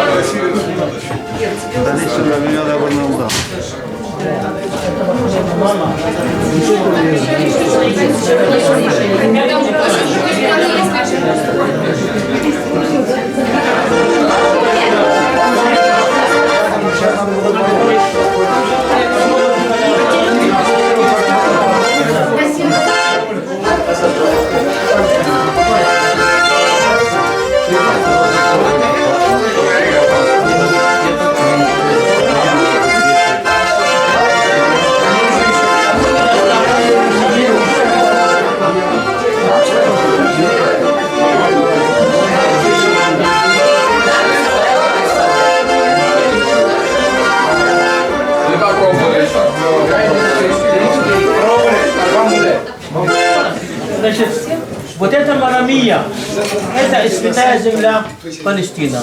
Она носит имя Мария, Мать Иисус, это святая трава, потому что когда Иисус в детстве болел, она варила его и лечила это. Вот я хочу, чтобы понюхали. Понюхайте раз. Это будет... Нет, это не яд. Это Марамия. Марамия. Да, можно? Да, Марамия. Понюхайте все. Галина Николаевна. Это Марамия, которую мы сейчас положим в чай. Да, она лечебная трава. Вот она носит имя Мария, Мать Иисус. Наталья Александровна, наш дорогой муж. Она даст чай необыкновенный вкус. И очень лечебный чай. Можно назвать? Тогда, как мы варим чай? Мне кипяток нужен. Там нет? Так. И кладем. Сейчас этой травы. Сейчас этой травы кладем в чайник. Как вы видите, сетка. И в Палестине, так, обычный чай берем индийский, вот кладем сюда чай, индийский чай, я его сделаю немного покрепче,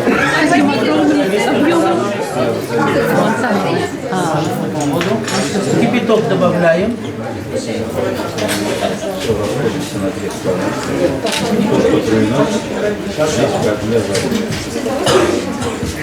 И мы его сейчас ставим на плиту. Почему так не ставим? Потому что вода должна видеть все соки еще, чтобы чай, как говорится, по-настоящему ощущать. Его недолго там, 1,5 минуты до 1 на тихом огне.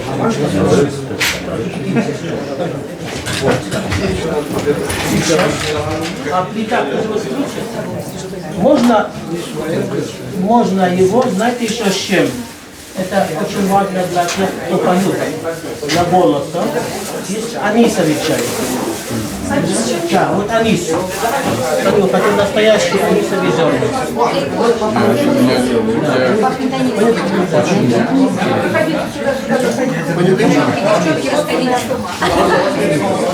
Девочки, вот туда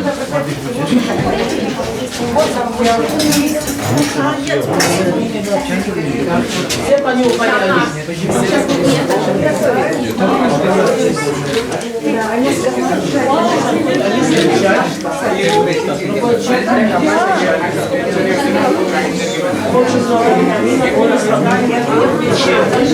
И кто не поет, не выступает постоянно, это очень полезно для расслабления. Это эффективно использует и мула. Все вот это читают Коран. Завтра после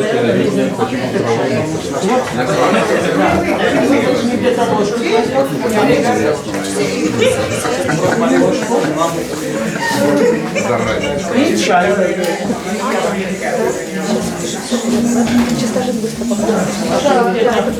Ложки 3-4 такой чай.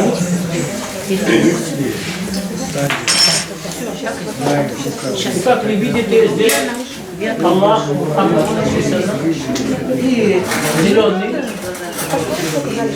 Это знак, символ ислама, цвет ислама. И добавляем сюда воду.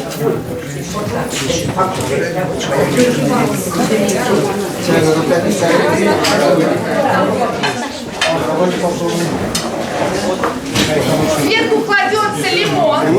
Какой вкус?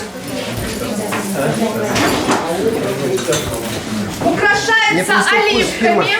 Высокая краска. Не обожгись. Еще не пил. Салам алейкум, рахматуллаху ва баракатух. Мир вашему дому, здравствуйте. Сегодня мы присутствуем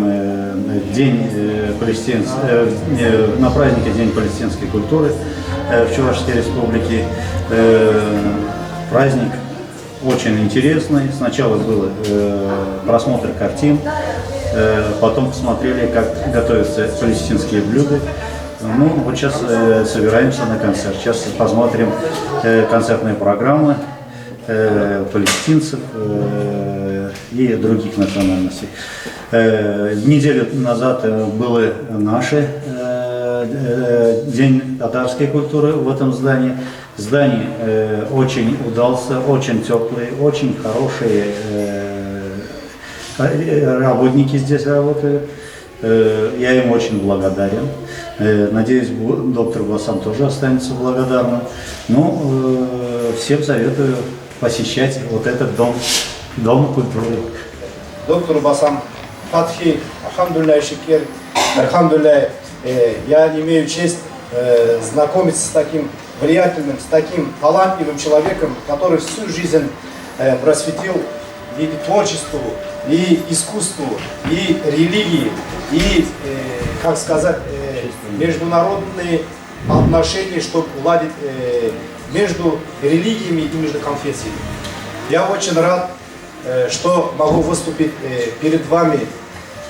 Просто перед чтением священного Корана я хочу насчет арабского языка сказать кое-что из слов пророка нашего саллаллаху алейхи ва саллям.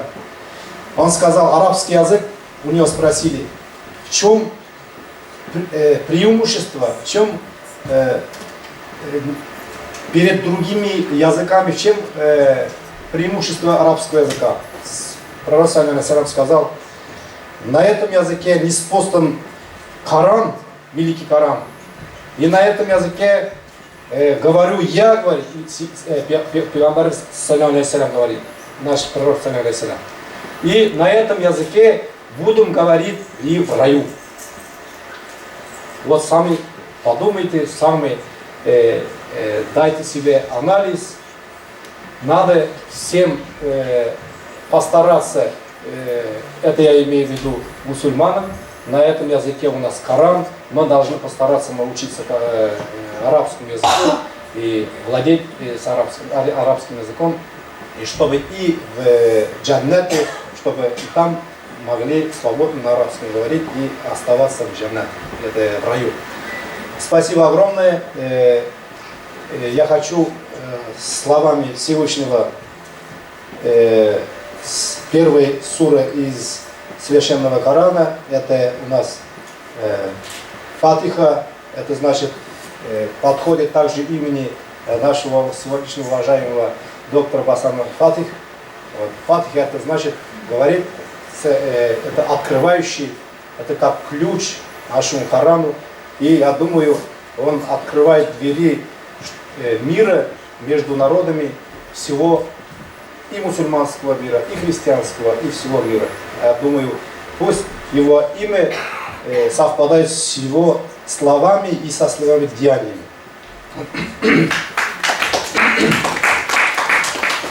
أعوذ بالله من الشيطان الرجيم بسم الله الرحمن الرحيم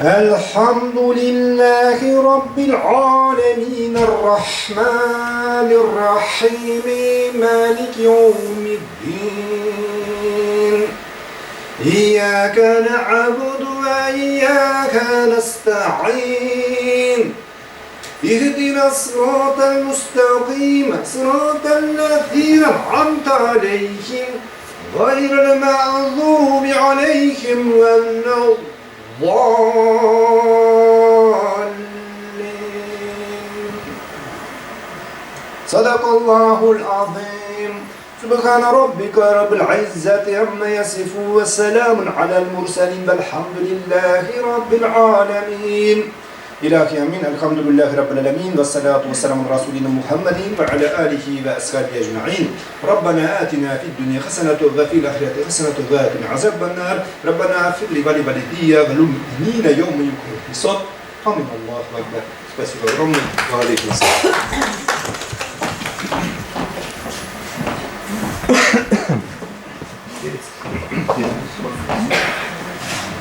А нашу концертную программу продолжит победитель Всероссийского конкурса патриотической песни имени Василия Ланового, лауреат Республиканского национального фестиваля «Радуга дружбы» и лауреат Межэтнического фестиваля «Альма-Матер», певица Валентина Семенова. Встречайте!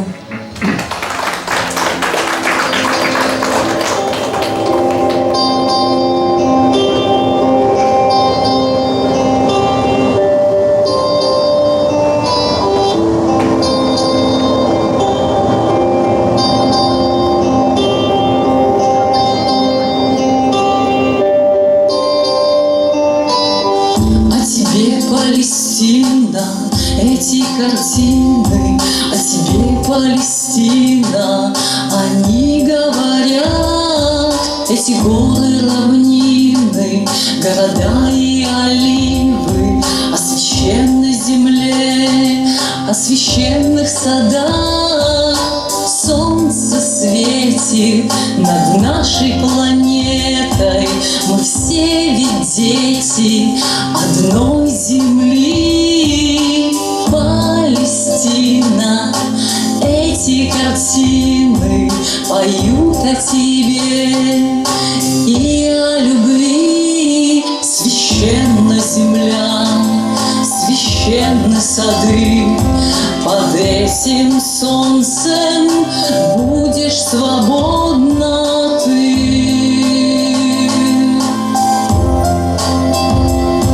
Под этим небом будешь счастливой ты.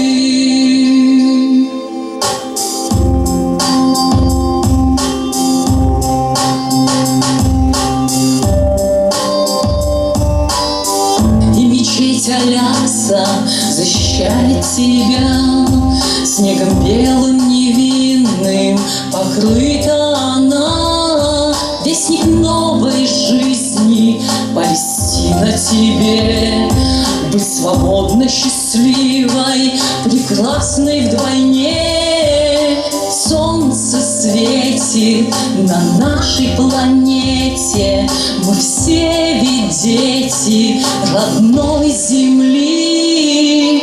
Палестина, эти картины поют о тебе и о любви. Священна земля, прекрасны сады, под этим солнцем будешь свободна ты.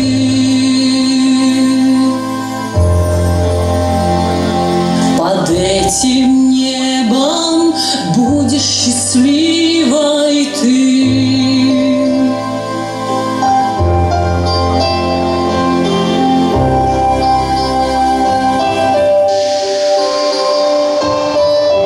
Возьмемся за руки, друзья, и скажем скажем мы свободе да, возьмемся за руки, друзья.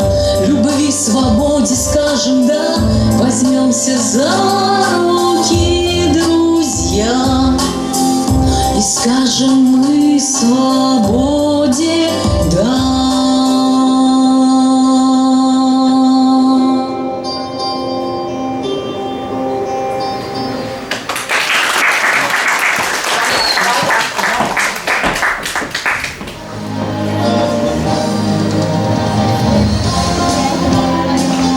Еще раз. Возьмемся за руки, друзья, и скажем мы свободе да. Любви, свободе скажем да. Особенно эти слова актуальны сейчас. Возьмемся за руки. Вместе мы спасем мир. Спасибо. Песня «О тебе, Палестина», прозвучавшая сейчас, это песня собственного сочинения Валентины Семеновой. Спасибо большое.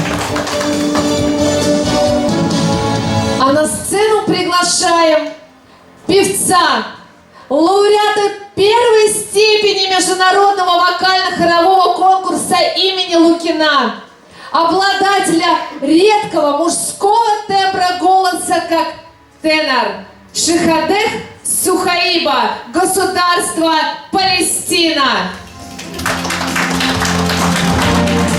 Иностранец, который несет русскую культуру через великий русский язык, русскую музыку здесь, в России и в своей стране, через песни на русском и арабском языках. Песня о Палестине и о любви к своей родине, Маунтыне. Вторая композиция, песня на русском языке. Вы ее все наверняка знаете и подпеваете все вместе. «Старый клен» вместе с Арсением Яйцовым. В Маунтыне аккомпанирует Абай Абуд, государство Сирия. Также встречайте громкими аплодисментами.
نستقي من الردى ولن نكون للعدا كالعبيد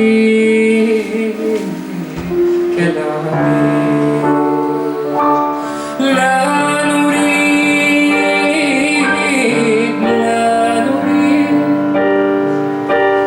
ذلنا المؤبد عيشنا المنكدا ذلنا المؤبد عيشنا المنكدا لا نريد بل نريد مجدنا التالي مجدنا التالي ده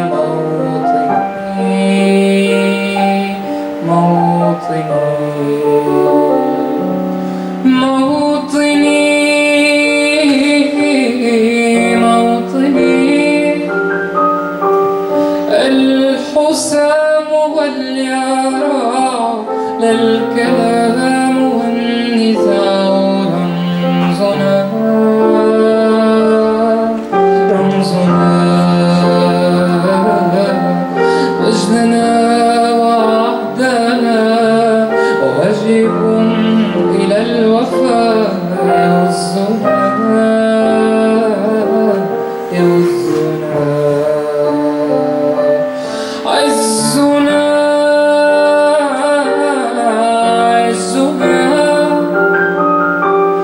غاية تشرف وراية ترفرف غاية تشرف وراية ترفرف يا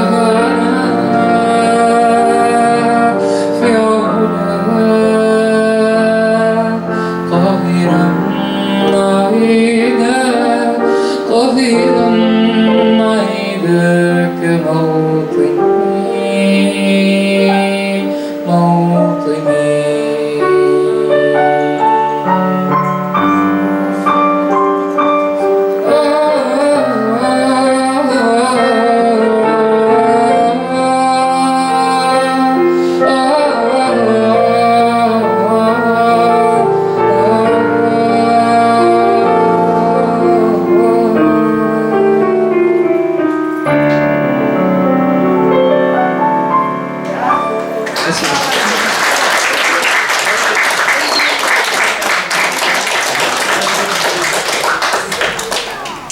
А теперь на русском языке.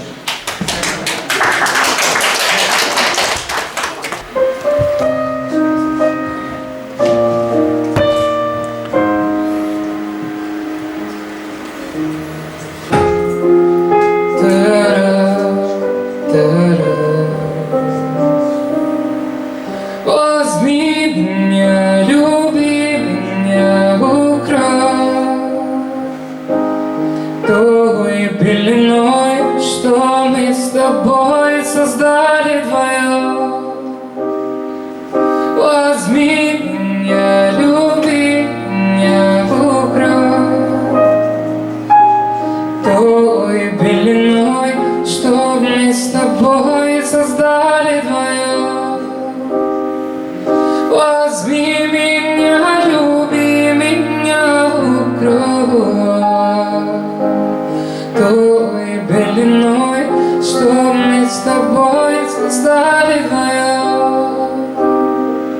Возьми меня, люби меня, укрой той пеленой, что мы с тобой создали вдвоем.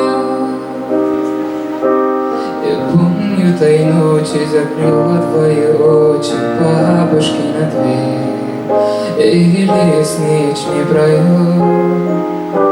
Пускаемся мы вдвоем. Парк Искандари, любовный муаре, песни о любви. С тобою навсегда прошу тебя, помни меня. Я провожал тебя домой под звуки птиц.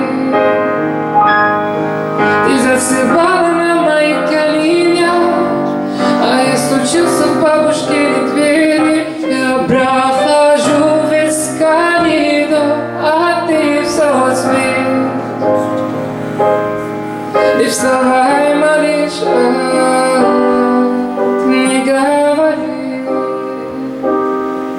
Возьми меня, люби меня, украй той беленой, что мы с тобой создали вдвоем. Возьми меня, люби меня, укрой той пеленой, что мы с тобой создали вдвоем. Свет фонарей гуляет по улице. Смотри, жемни глаза, обо всем я тебе расскажу. Колыбельную я тебе спою. Смотри, жемни глаза, и где в них доброта, где в них доброта. Я провожу тебя домой под звуки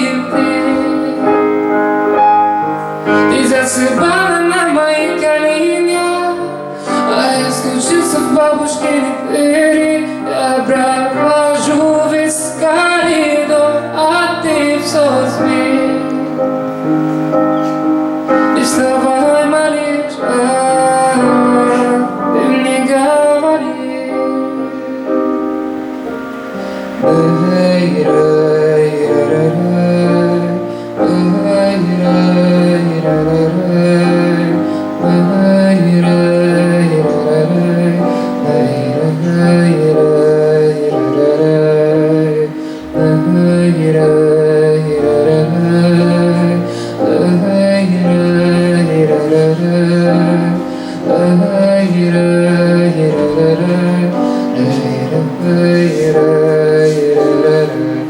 Возьми меня, люби меня, украй той пеленой, что мы с тобой создали вдвоем.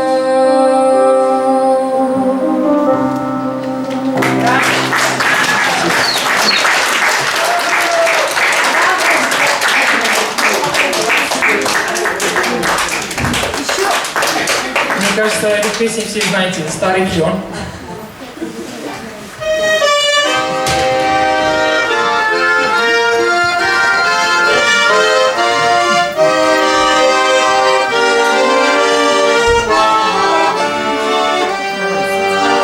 Старый клен, старый клен, старый клен стучит в стекло. Приехала нас с друзьями на прогулку.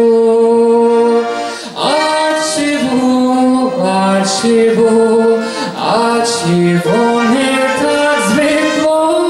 От того, что ты идешь на берегу.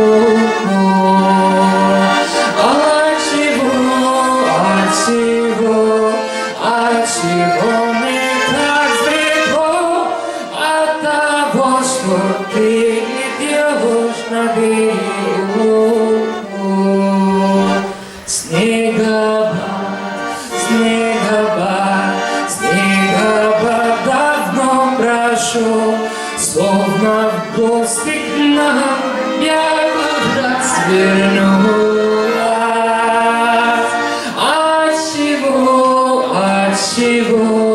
Отчего так хорошо? От того, что тень не просто улыбнулась.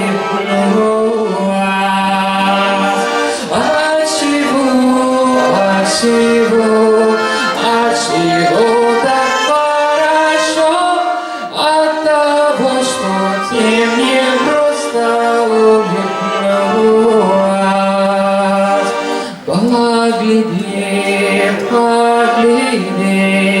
Погляди на небо звон, как сияет он безоблачно и чисто.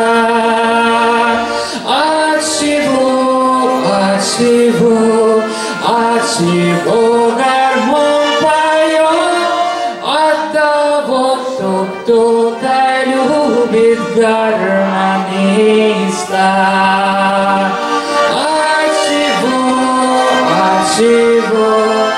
От чего гармонь поет?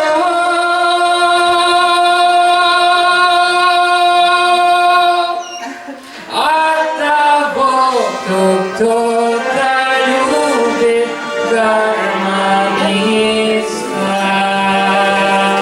Старый клен, старый клен, старый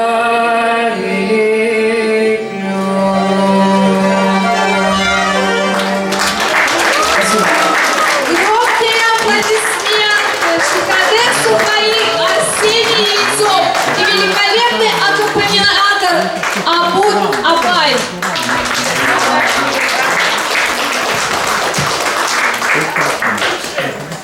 Сейчас на сцену хочу пригласить светлого, чувственного, солнечного человека, которого мы очень любим, Балыбердину Светлану Александровну и посланника мира, добра и любви Аль-Балави Басам Фатхи.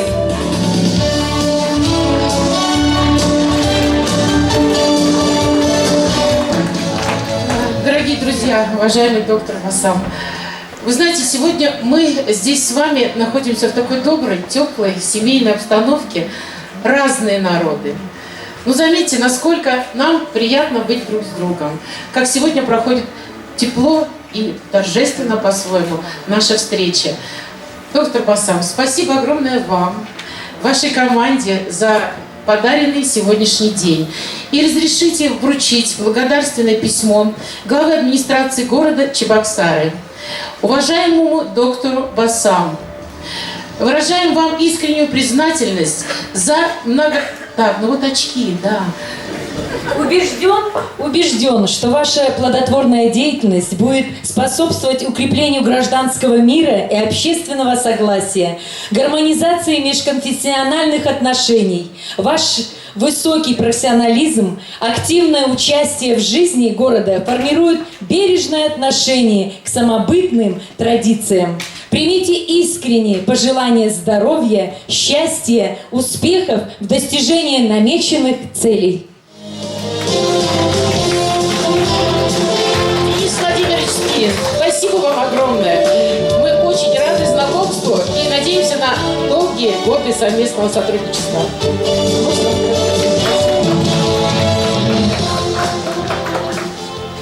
Дорогие друзья,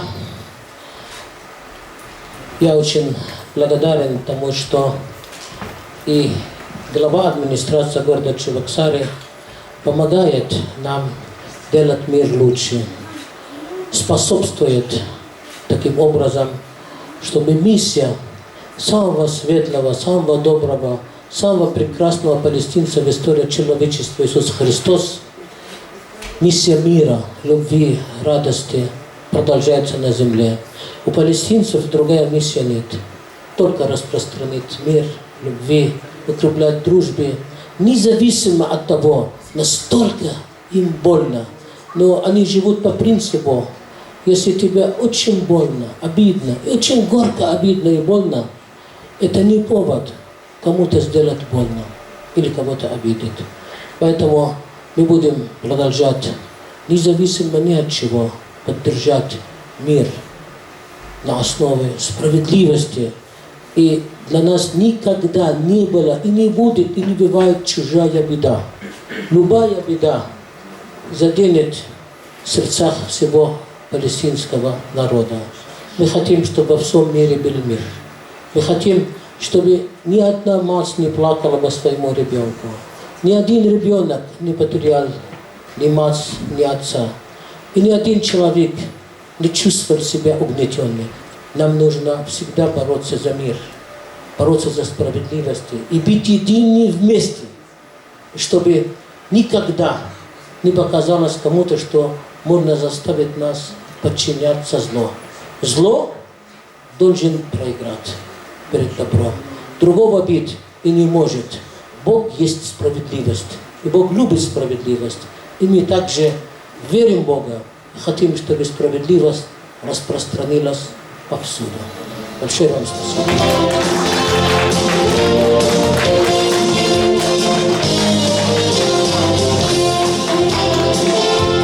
День палестинской и арабской культуры и международная выставка – это органичное соединение разных видов искусства в художественное целое. Картины с сильными сюжетами о Палестине, музыка, танцы, поэзия и даже опера через искусство к миру, через искусство к дружбе. Ведущий солист Чувашской государственной академической симфонической капеллы Андрей Макаров. Встречайте громкими аплодисментами.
Mano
прекрасной девицей.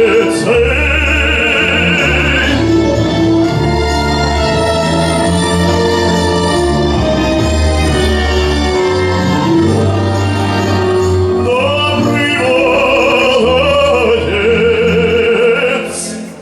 с красной девицей.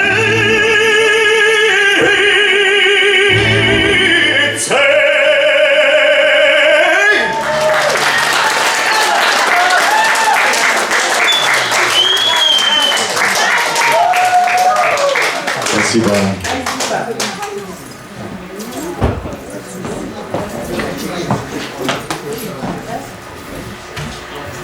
Арабская культура объединяет все народы, способствует укреплению межнациональных отношений через мир, через дружелюбие, через толерантное отношение к другим народам, через улыбку, через гостеприимство. Искусство объединяет человечество. Ценности великого искусства победоносно проходят через бури земных потрясений. Под знаком искусства мы объединяемся. Именно только единением и дружелюбием можно строить во благо, в улучшение жизни. Сейчас перед вами выступят наши гости, которые сегодня пришли поддержать нас, своих друзей, окунуться в мир арабской культуры. Наши друзья с Индии. Встречайте! Тина Бхати, Абхай Салвал и Акшат Дата. Танец – это музыка живая. И недаром люди говорят: танцовщица – воплощение рая. В танце мир с гармонией царят. Тина Бхати, громкие аплодисменты!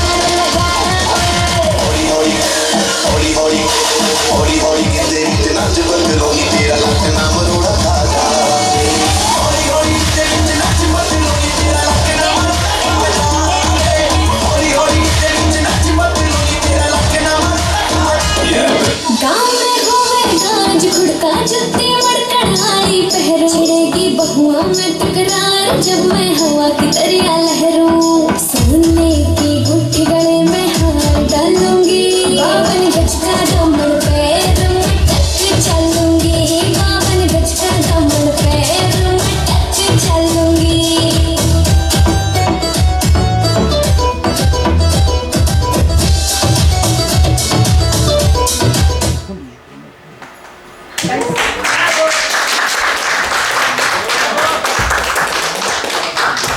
Абхай Салвал! Встречайте также громкими аплодисментами наших друзей!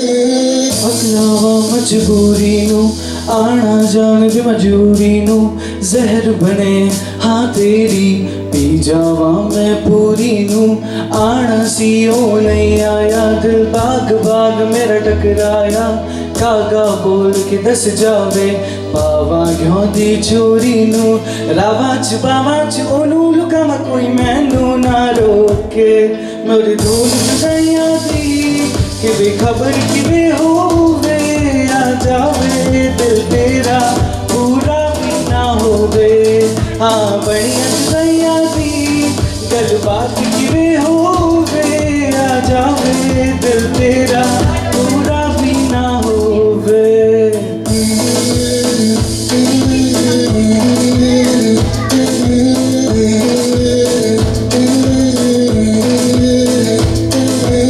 दुनिया दी मजबूरी नू दुनिया दी मजबूरी नू साथ तेरा है बतेरा पूरा कर जरूरी नू आरज़ियों नहीं आया रास्ता ना दिखलाया दिल तुम्हारा है ज़िदारा ख्वाहिशा अधूरी नू वारी में जवा में तेनू बुला कल सारी ता होवे मेरे दूर जुदाइयां दी तेनू खबर किवें होवे आ जावे दिल तेरा पूरा भी ना होवे गलियां बनाइयां दी हर बात किवें होवे आ जावे दिल तेरा पूरा भी ना होवे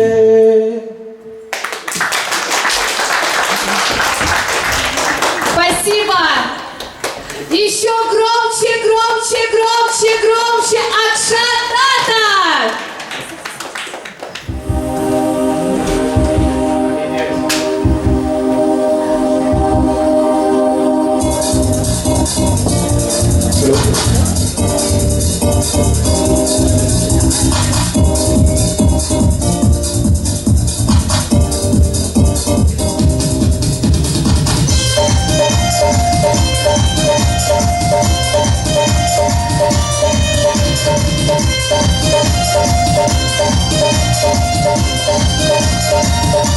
तारे गिंगिया जिस फेरी पैदा जगा रातां नू रोक न पावा अखियां विच गमदियां बरसातां नू तारे गिंगिया जिस फेरी पैदा जगा रातां नू रोक न पावा अखियां विच गमदियां बरसातां नू ओ हो ओ हो के इश्क तेरा तड़पावे ओ हो के इश्क तेरा तड़पावे ओ हो के इश्क तेरा तड़पावे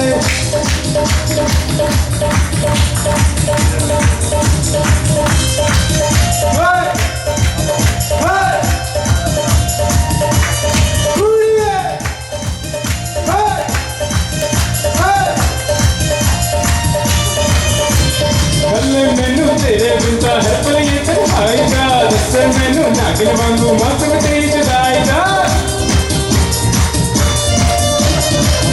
मैनू तेरे बिंदा हर पल ये तन्हाई दा दस मैनू नागिन वांगू मौसम तेरी जुदाई दा एक गल्ली मैं भुल न पावा तेरी मिठिया बातां नू रोक न पावा अखियां विच गमदियां बरसातां नू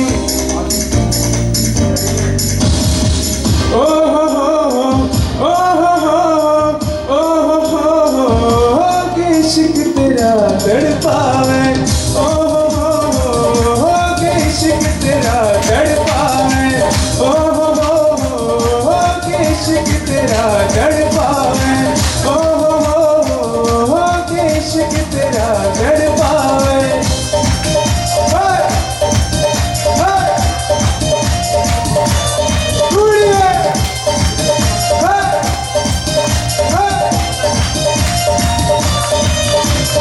दिल जला के रोशन कीता मैं ता तेरी रावां नू तुप लेके मैं कलियां तेरे वाल सुतियां जड़ियां चावां नू ओ दिल जला के रोशन कीता मैं ता तेरी रावां नू तुप लेके मैं कलियां तेरे वाल सुतियां जड़ियां चावां नू समझ न पाई कि तू मेरे प्यार भरे जज्बातां नू रोक न पावा अखियां विच गमदियां बरसातां नू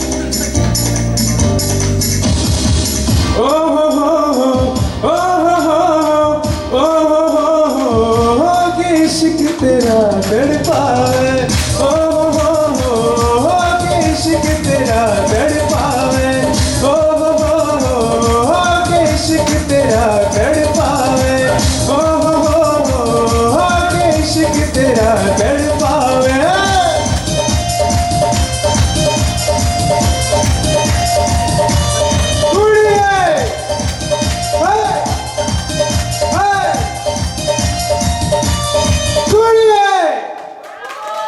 Vamos! Thank you, dear friends! Thank you!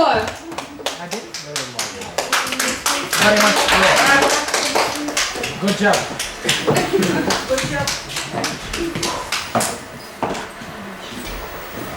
Также встречайте такими же громкими аплодисментами красивых девушек в красивых национальных необычных костюмах студия «Фифаль». Руководитель Шамаз Евгения Михайловна.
теплая обстановка сегодня царит на нашей святой земле Палестине, которая объединяет сегодня все народы, все счастливы, семейная, дружественная, теплая обстановка.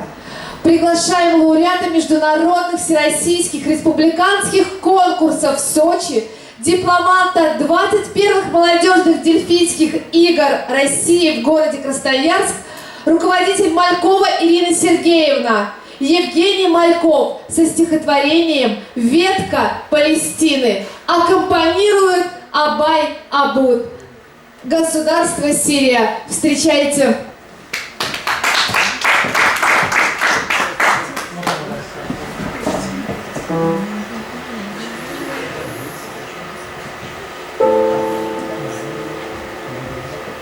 Скажи мне, ветка Палестины, где ты росла, где ты цвела, каких холмов, какой долины ты украшением была. Вот ли чистых Иордана востока луч тебя ласкал? Ночной ли ветер в горах Ливана тебя сердито колыхал? Молитву тихую читали и пели песни старины, когда листы твои сплетали Салима, бедные сыны. И пальма-то, жива ль поныне, все так же ль манит в летний зной на прохожего в пустыне широколиственной головой? Или в разлуке безотрадной она увяла, как и дым, и дольний прах ложится жадно на пожелтевшие листы? Поведай, набожной рукою, кто в этот край тебя занес? Грустил он часто над тобою, хранишь ты след горючих слез? И Божьей рати лучший воин, он был с безоблачным челом, как ты, всегда небес достоин перед людьми и божеством. С заботой тайную хранима, перед иконой золотой стоишь ты, ветвь Иерусалима, святыни, верный часовой. Прозрачный сумрак, луч лампады, кивот и крест, символ святой. Все полно мира и отрады вокруг тебя и над тобой.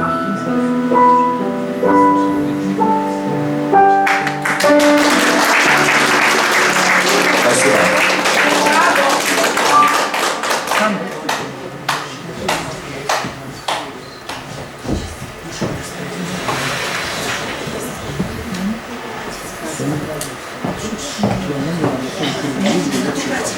Сцену передаем народному вокальному ансамблю «Каприз» с песнями «Зорька алая» и «Ивушка».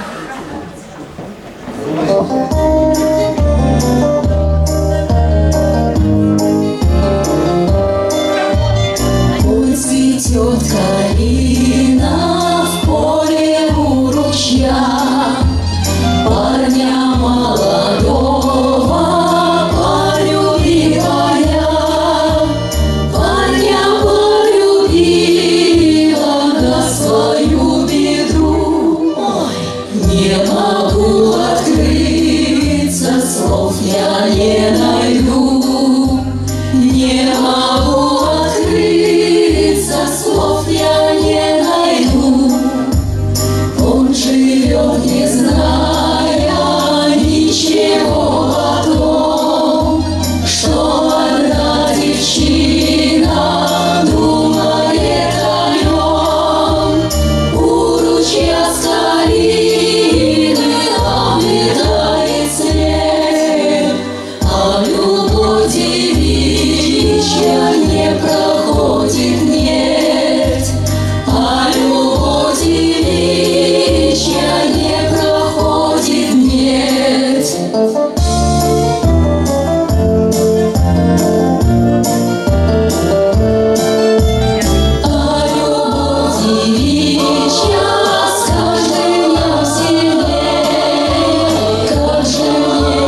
душа, моя душа, беспокойная, ты моя, за тебя,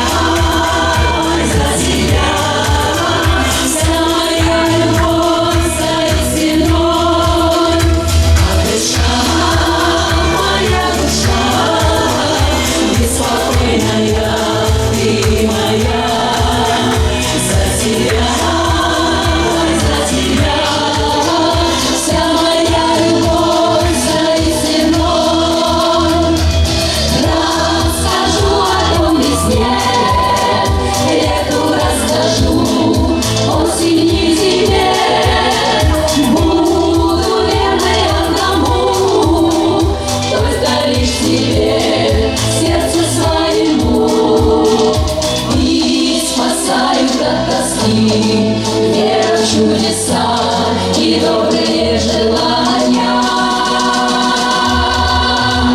А душа, моя душа, беспокойная, ты моя, за тебя, вся моя любовь стоит стеной. А душа, моя душа, беспокойная, ты моя, за тебя, вся моя любовь стоит стеной.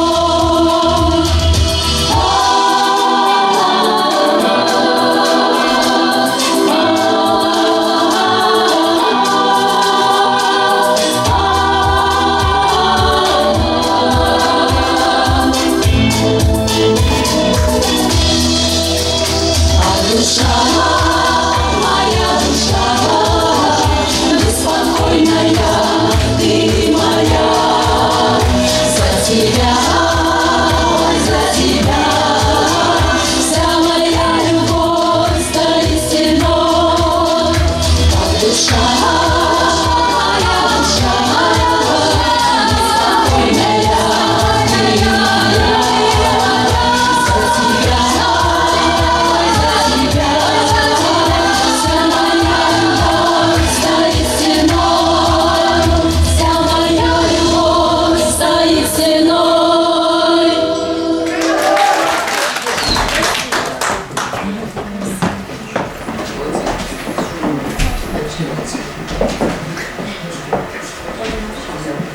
Шихадех Сухаиб исполнит сейчас для вас романс на стихотворение Александра Сергеевича Пушкина «Я вас любил».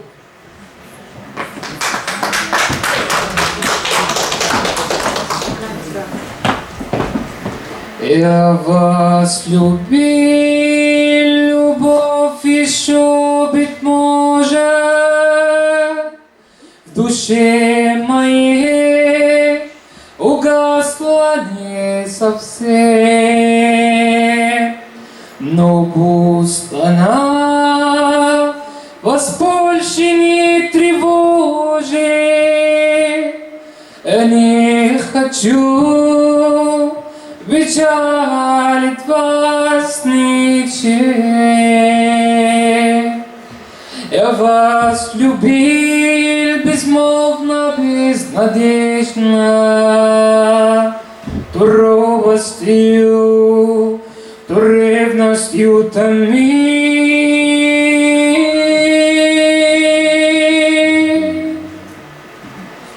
Я вас любил так искренно, так нежно, когда я вам был, любимой без других. Я вас любил так искренно, так нежно, когда я вам был, любимой вы других.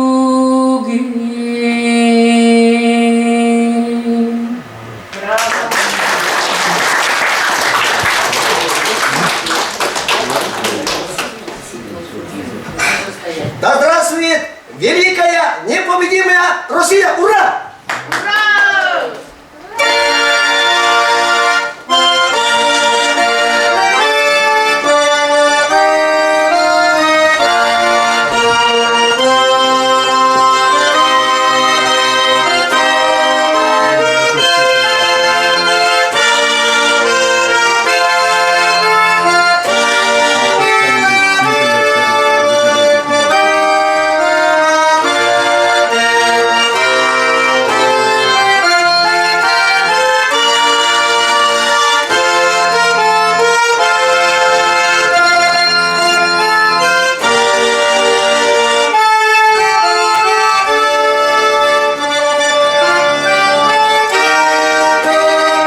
взятия слова и для вручения благодарности и дипломов доктора права Аль-Балауи Басам Фатхи.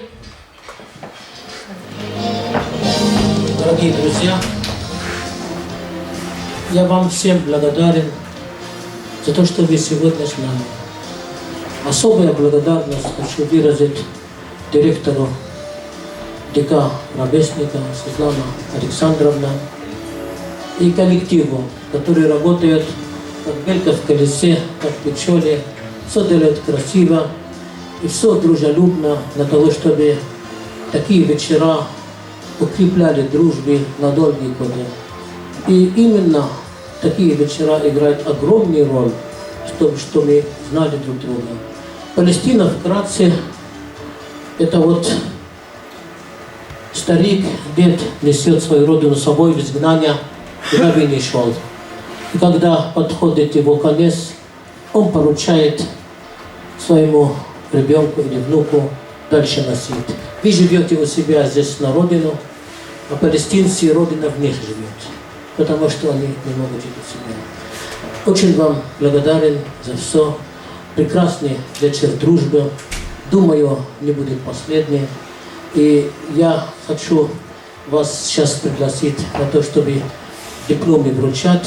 Кому не сделаны, я прошу потом дать мне фамилию, дать фотографию, чтобы все, кто сегодня принимал участие, получили по достоинству благодарственное письмо.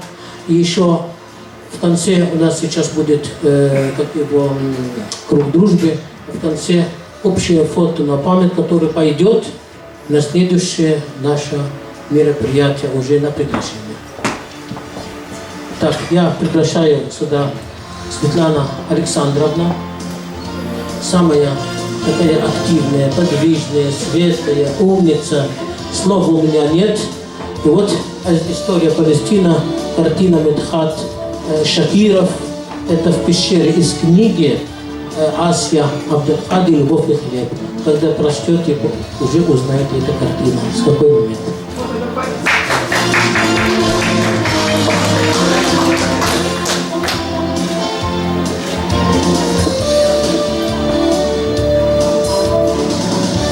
Иванову Сергею Николаевичу пригласил сюда. Этот светлый человек, умный человек, очень энергичный. Все работает от души, делает все очень быстро, мобильно и остается всегда в тени, не показывает себя. Даже сейчас я подумал, что его в зале нет, но слава Богу, он здесь есть. Большое вам спасибо, дорогой, за все. Показывайте камеру.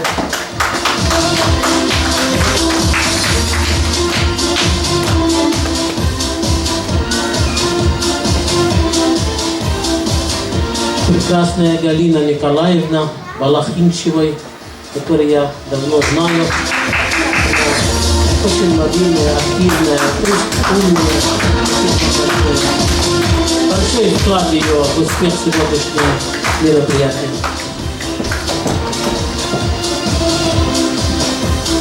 Матвееву Александру Анатольевичу, историку, умному человеку, заместитель директора, который очень много делает. Огромное ему спасибо.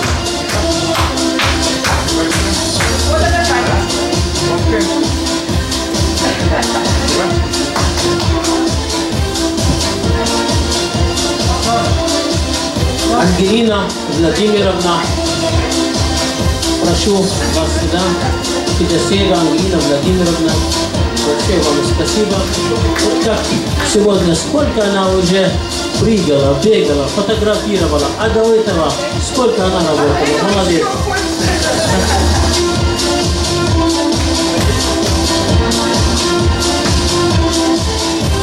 Дина Геннадьевна, Топичева Дина Геннадьевна.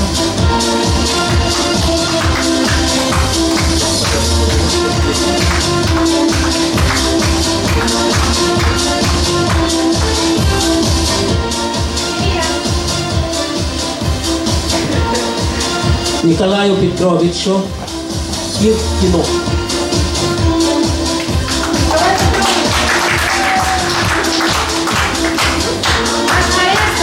Ему большое спасибо за труд его, который мало кто видит, но результат есть.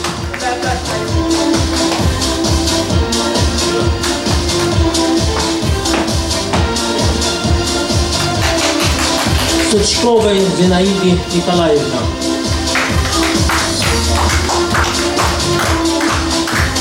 Спасибо вам большое за ваш труд, за ваш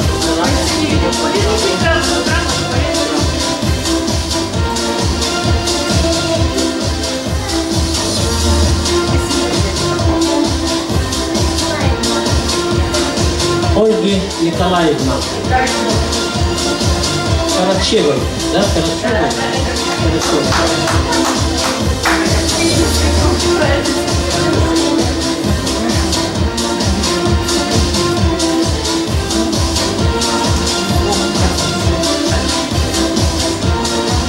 Маргарита Николаевна.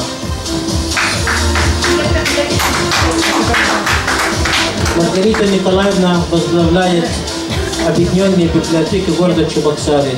Библиотеки – это спасение любое общество от безграмотности. За это огромное ей спасибо. Думаю, будем с ней сотрудничать на долгие годы.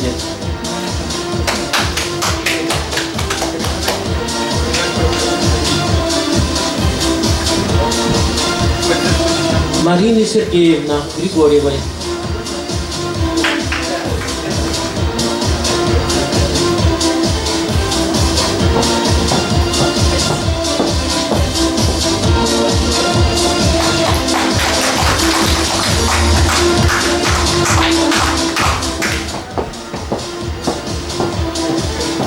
Самая маленькая у нас участница Сирия.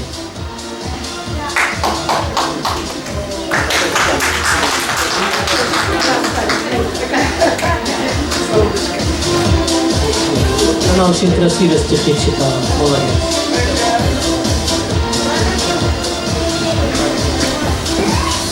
Я его знал еще с детства. Очень активный, очень талантливый. Самый младший или самый маленький был поэт история Чуваши, наверное. И сейчас он настолько вырос. Столько он наград завоевал. Как он стихи читает. Как он Лермонтова читал. Боже мой, на сцене здесь ветка Палестина. Евгений Волков, который, я уверен, станет гордостью России, гордостью Чувашии. Он добьется в жизни огромных успехов.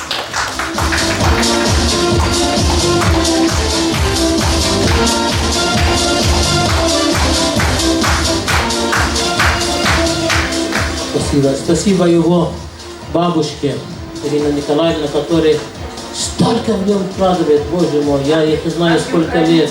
Ангел и его мама Марина, которая тоже присутствует.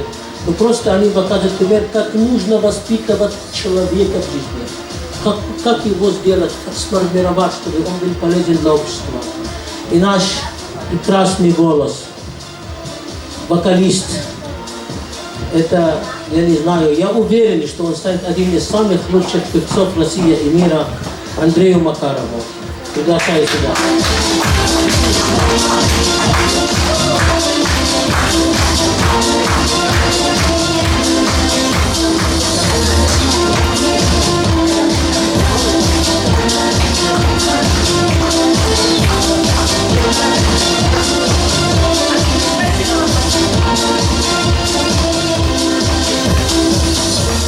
И Арсений Яйцов, наш гость из Марийской Республики, заслуженный артист Российской Федерации, заслуженный артист Марийской Республики. Пожалуйста.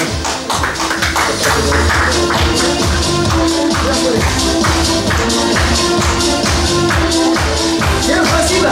Будьте все здоровы и счастливы. Всем вам здоровья, самое главное, и мирного неба. Взаимно. Спасибо. Я хочу сказать, забыл сказать. Я люблю чувашский народ, красивый чувашский народ. Я уже много лет с вами дружу, много лет. Мне очень нравится чувашский народ и чувашская музыка. Спасибо. Спасибо. И наш замечательный кинорежиссер, который сопровождает все наши мероприятия уже много-много лет. И просто снимает шедевры. Вы увидите потом, какой этот фильм будет. Он уже более 50 фильмов снимал о наших культурных мероприятиях. Подлазовику Виктору Александровичу, мой друг, которого я знаю более 30 лет.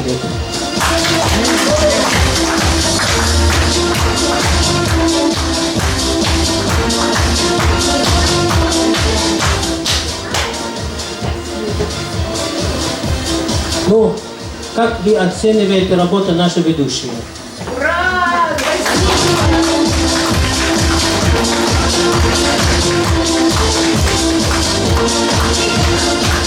Ну все, значит, ваш голос самый справедливый. Мы вручаем благодарственное письмо.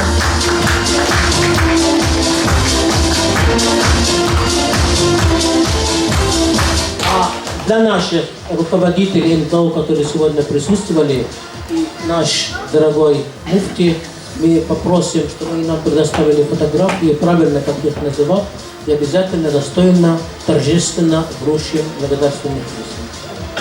Большое спасибо.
мире жить.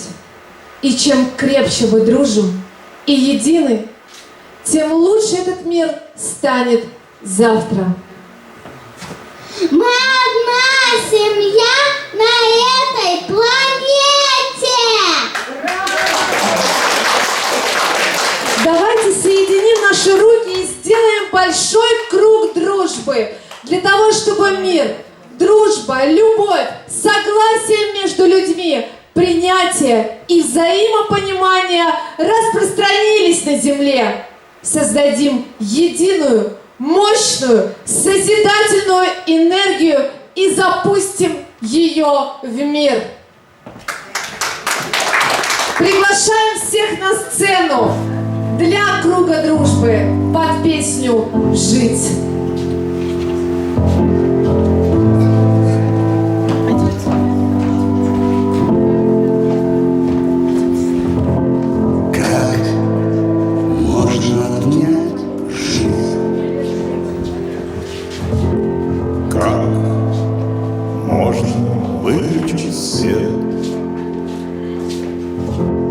Как можно отнять мать у ребенка, которому 5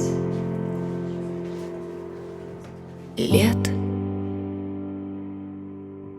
Нет, нет, нет. Нет, нет, нет. Человеку знать не дано, Сколько времени будет он жить? Но дано выбирать одно.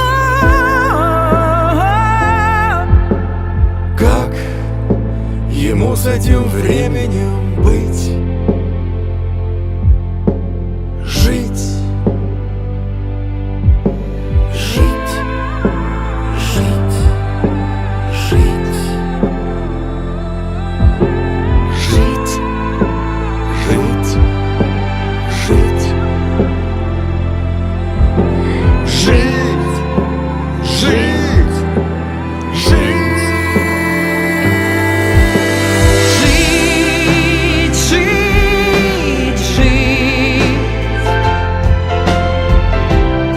Как научиться в мире жить? уметь любить, уметь прощать И до конца себя отдать. и до конца себя отдать.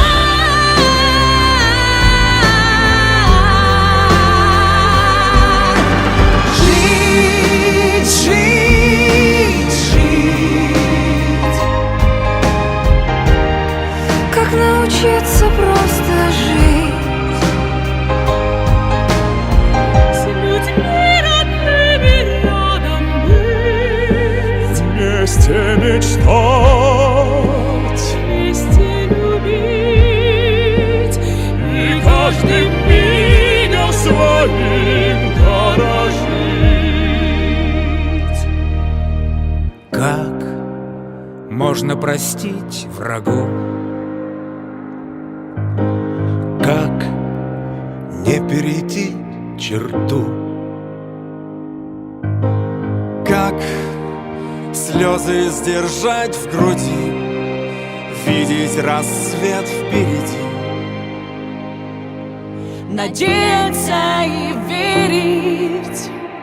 Прошлый день уже не вернуть. В этом будущей жизни суть. Передать, сохранить, простить нашим детям здесь еще жить. Жить, жить, жить. Жить, жить, жить.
себя в свои 18. Музыка, спорт, стремление меняться. Тогда в мой успех никто не верил, но вопреки сумел я подняться. Я помню, как все кричали мне мимо. Учеба, работа невыносима. Единственный сын, единственный шанс. Дипломом МГУ, это мой стимул. В моей же истории все по-другому. Вылетел с курса, не одобрили дома. Тогда мне сказал один мой знакомый, что самый богатый в стране из детдома. Я слышал диагноз, я был-то в больнице. Смотрел им в глаза, смотрел прямо в лица. Уныние 0, желание жить не парочку лет, а минимум 30. Минимум 30, минимум 100. Никаких если, никаких но. Уныние якорем тянет на дно. Пора все менять, все решено. Я сделал себя, чем ты хуже. Ты можешь так, но чем ты хуже. Хватайся за шанс своими руками. Меняй свою жизнь вместе с нами.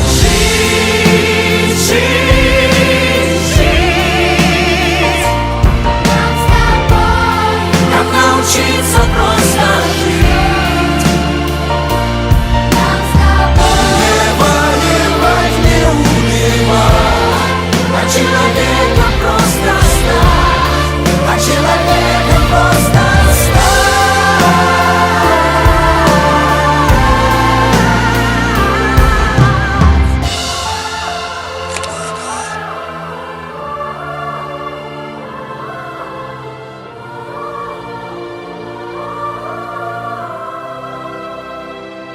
Просто жить.